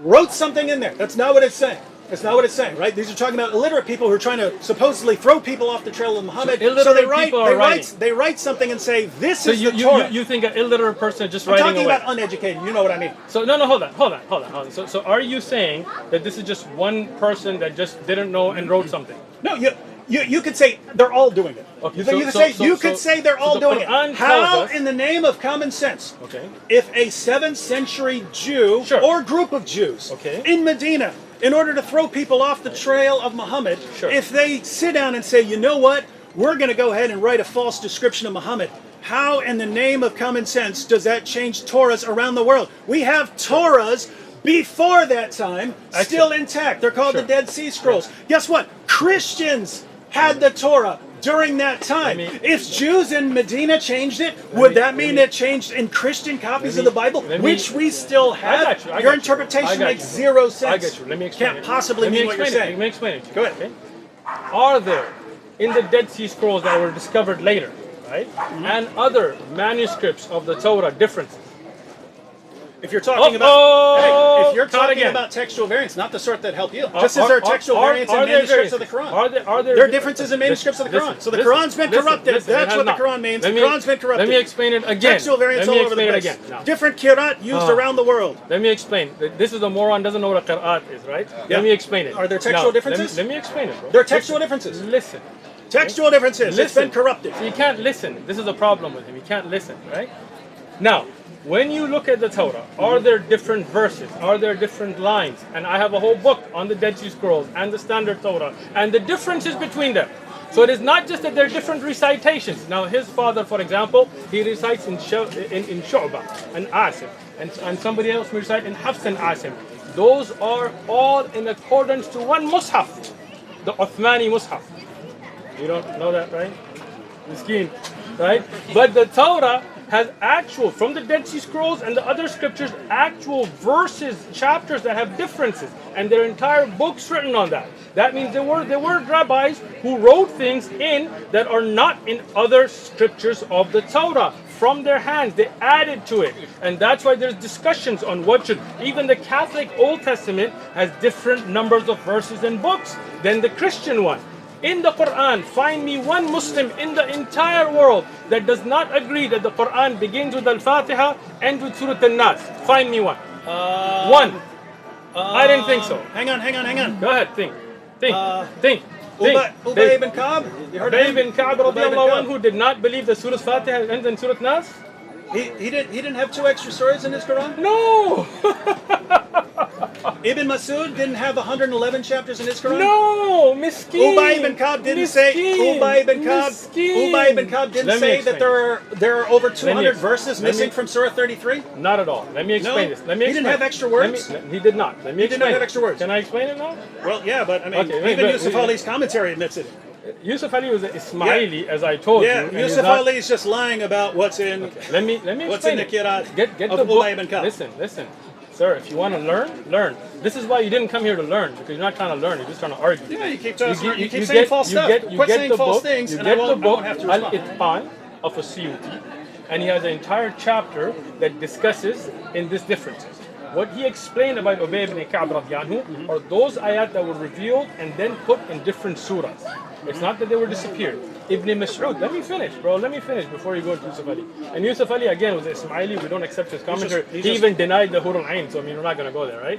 But now when we go to the Yusuf Ali, I said that in the beginning. When you first pulled that out, I told you Yusuf Ali, he's Ismaili. I told you that in the beginning. I know you hate all these other groups. It I doesn't don't mean I hate. can't get information from them. Why should I trust you over them? Evidence.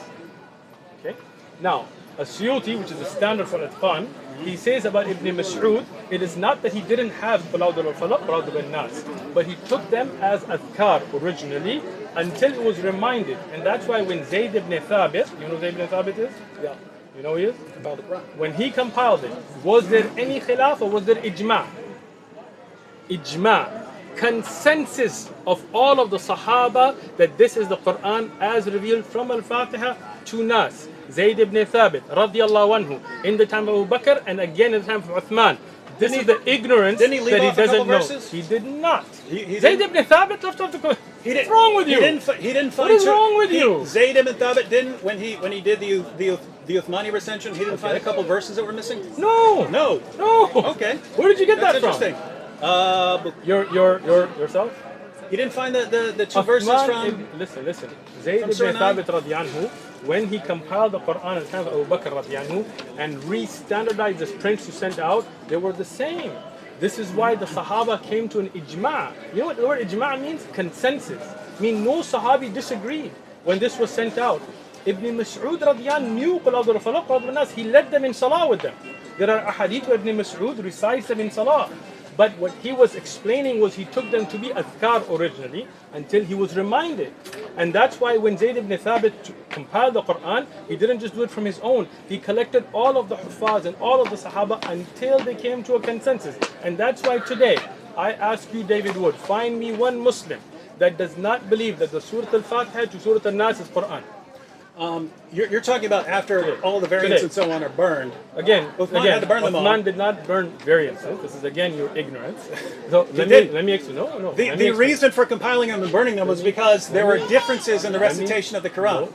There are if all the recitations go to the Mus'haf of Uthman, then how could those differences have been gone? No, let me finish with you now. When Uthman radiyallahu anhu collected the Quran, people had small scripts.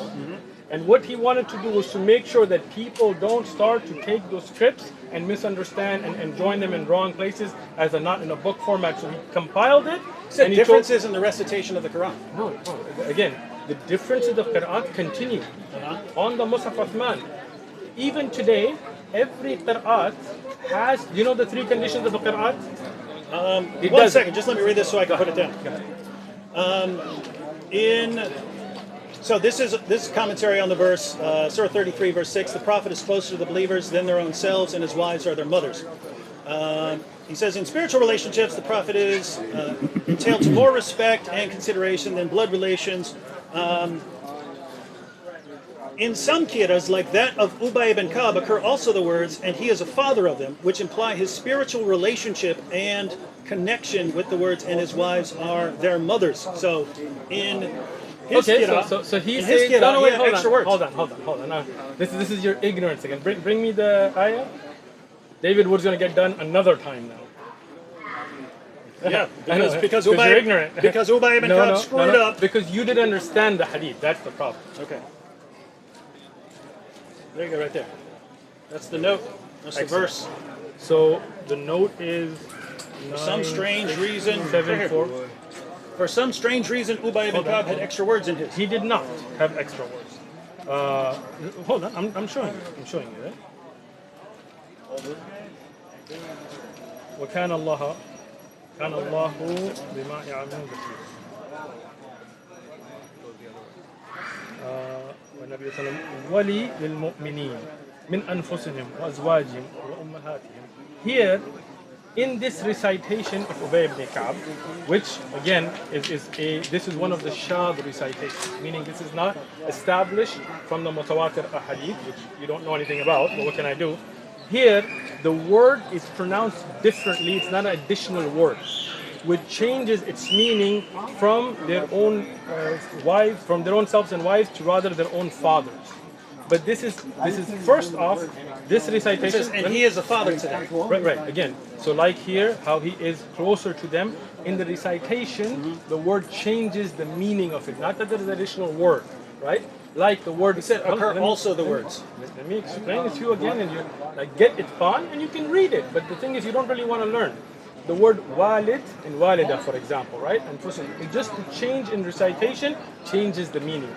Both of them being correct. Ubay ibn Ka'b radiallahu anhu, this qira'at is not established mutawatir. Every qira'at has to be mutawatir from a Nabi alayhi salam. But even here, it was not the additional word, but the difference in recitation that gave the depth in meaning. Now, these recitations, as Asyuti has mentioned, that are shadh. That means that they are not accepted, because even in recitation, we have to make sure they're mutawatir, that they are through numerous authentic chains. Those that are through authentic numerous chains, they do not have additional words, because they all have to go back to one Mus'haf. Mus'haf of Uthman radiallahu anhu. Any recitation that may be attributed to anybody that does not go back to the Mus'haf of Uthman is rejected. Sorry, Dave. So if Muhammad's other companions again had different recitations, because that's you're not getting. That's right? even in Bukhari. So, Umar said, Ubay was the best of the reciters among us, but we leave off some of what he recited. Excellent. They're leaving it off. Excellent. What does that hadith talk about? Let me guess, different pronunciations or something. No. So Ubay ibn Ka'b radiallahu anhu had his style of recitation that would elongate things the Quraysh did not want to elongate. See, so this is the thing. You're ignorant This of what's is amazing. even going We're on, sitting right? here reading. There are passages you can read. This is Ubay ibn Ka'b, who said that over 200 verses are missing just from Surah 33. He's got extra words. The problem He's got extra is, words here. The problem and everything is will be reinterpreted as, nope, it was exactly the it's same. not interpretation. He just it's context. elongated the word. If you had understood the context, And of we're it, not actually elongating it. studied. That's what Umar is saying. Do this. Go get the book Al-Itqan and read it for yourself, so you can look at historic evidences. The problem is you don't really want to know the answer. We study these sciences. That's why we have the answers. You don't study them and make ignorant attempts to make videos, and that's why when I correct you, you're like, oh, how come you always have the answer? Because we study these Qur'an. I would like your answer on this, and I'm not even objecting. Can we? And I told you, this is like almost I actually want this. And he told me one more thing half an hour ago. Sahih Muslim. This is your last thing then? Sahih Muslim. Last thing? Sahih Muslim, 2286. Okay. That's where Abu Musa, it says Abu Musa went to the reciters of Basra, and he said, basically be careful that you're reciting the Quran for a long time doesn't harden your hearts, as were hardened the hearts of those who came before you. And then he says basically they forgot 2 chapters of the Quran. 2286. Yeah, it doesn't. You're using Dar es Salaam. Which one do you want me to use? Show me the hadith I can. Wait, it's Sunnah.com gives. I just want to look at the wording of the hadith that you're saying. Because you misunderstood every hadith till now, so I'm assuming you misunderstood this as well. You don't know what hadith I'm talking about? Nope. And not until you show I me. think the one I saw them, the interview was 2 stars he got. So he didn't answer. He actually didn't answer like good questions.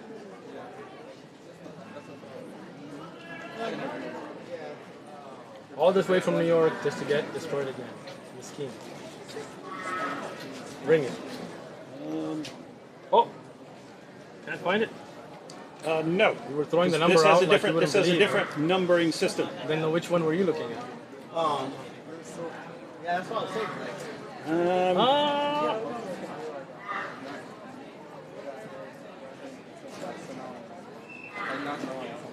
What are you laughing? You're using. I'm just giggling because my Okay, time here to we go, go here we go. an hour ago. Okay, here we go. There we go. All right, there we go. So what is the hadith number here? I like One. You see the 2286? That's in the old I book. disagree with them because so, you are the best amongst the inhabitants of Basra, for you are the reciters amongst them, so continue to recite it. Continue to recite it. That you are reciting for a long time may not harden your hearts, so they were hardened, as were the hardened of the hearts of those before you. We used to recite a surah which resembled in length the 70 surah in severity, Surah Al-Bara, which is Tawbah. I have, however, forgotten it, with the exception of which I remember out of it. If there were 2 valleys full of riches of the son of Adam, he would long for a 3rd valley, and nothing would fill their stomachs of the son of Adam except dust. And we used to recite a surah which resembled one of the surahs of Mushabbiyat, and I have forgotten it.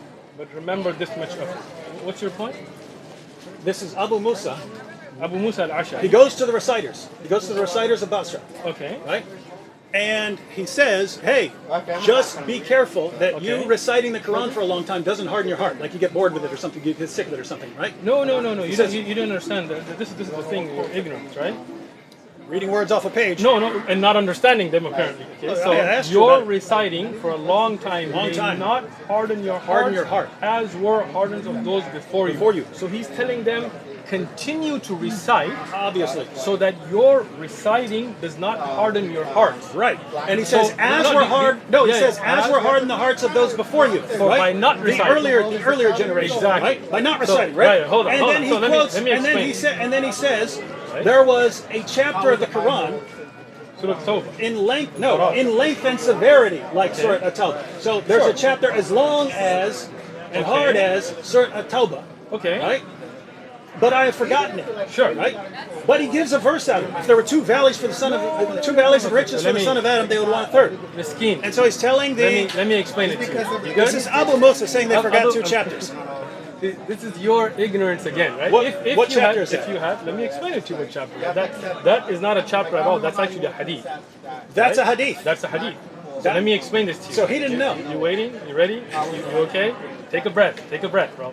This is your last one, but I'm gonna kill it with this one. So, when we look at the Sahaba radiyallahu who were the memorizers of the Quran, those that came together with Zayd ibn Thabit, Abu Musa al-Ash'ari is not one of them. Did you know that? They've caught again. Then the chapter should still be there. Let me explain. As if you had studied Ilm al-Rijal, which you didn't, then you would have known that some of the Sahaba to the later type of their age, they had issues with memory. Right? And that is why Uthman ibn Affan, may Allah reward him, what he had done before this time, before Abu Musa al-Ash'ari went to Basra, before he became old, that Uthman radiallahu anhu took the Qurra, the Zayd ibn Thabit, ibn Mas'ud, ibn Ka'b, from Uthman radiallahu anhu himself, and he standardized the Quran. So if somebody, as a person, starts to forget or mix up things, it would not affect the Quran. We know that Abu Musa al-Ash'ari radiallahu anhu, towards the later time of his life, had issues with remembering things and confusing things. But that would never affect the Quran, because the Quran was standardized and preserved by Uthman radiallahu anhu in book format and by ijma of the Sahaba in the early times, before the time when Uthman radiallahu anhu, Ali radiallahu anhu, and Abu Musa al-Ashari went to Basra. So a person himself, like for example, if I memorize the Quran and when I get old, I come to this young man, I say, keep reciting the Quran so that your hearts don't become hardened, because I have forgotten many of the ayat of Quran and I recite them incorrectly, it will not affect the preserved, compiled Quran by ijma of the Sahaba radiyallahu anhu. He gives a That's verse. it. That's He it. gives a verse out of it though.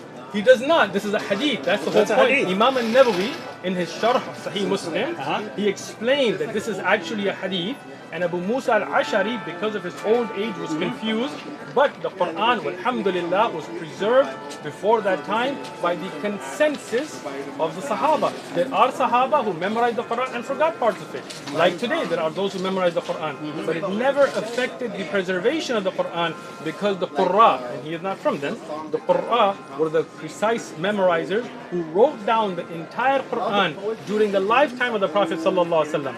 And that's why Zayd ibn Thabit, when he collected it, he told them to bring from the writing and memory, and only accepting 2 witnesses per ayah, compiled the Quran, standardized, sent out by ijma' of Sahaba, so anybody's personal memory would never affect the Quran after that. Walhamdulillah. It's 6 o'clock, I'm out. I mean, You're gonna want to keep going because you know you got destroyed repeatedly. Oh, But I got a I life. find it interesting, very interesting, because I've seen that interpretation that you quoted. It's a hadith, and I've seen like 9 different explanations Talk to your to camera, explain that because you know away. you can't talk to us. I'm talking to you. Yeah, it's 6 o'clock. I'm talking to you. I've noticed. It doesn't seem there's a consensus on what that means. and by the way, No, there's no consensus, right? The consensus on the Quran's preservation has been documented in Al-Itqan. Go look at it. Yeah, the consensus. I'm right here. The consensus on the Quran's preservation now, even though you do have the different kirat and so on, but you go back, different numbers of chapters. You have passages talking about entire chapters coming up missing. You have, according to Aisha, over 100 verses of Surah 33 coming up missing. According to Ubay ibn Ka'b, more than 200 verses missing from Surah 33. Ibn Umar warned people. Ibn Umar warned people. He said, let none of you say, I've memorized the entire Quran. For how does he know what the whole of it is when so much has disappeared? And the response to all of that is, there's a consensus. There's a consensus. We know there's a consensus now, but it doesn't line up with reality.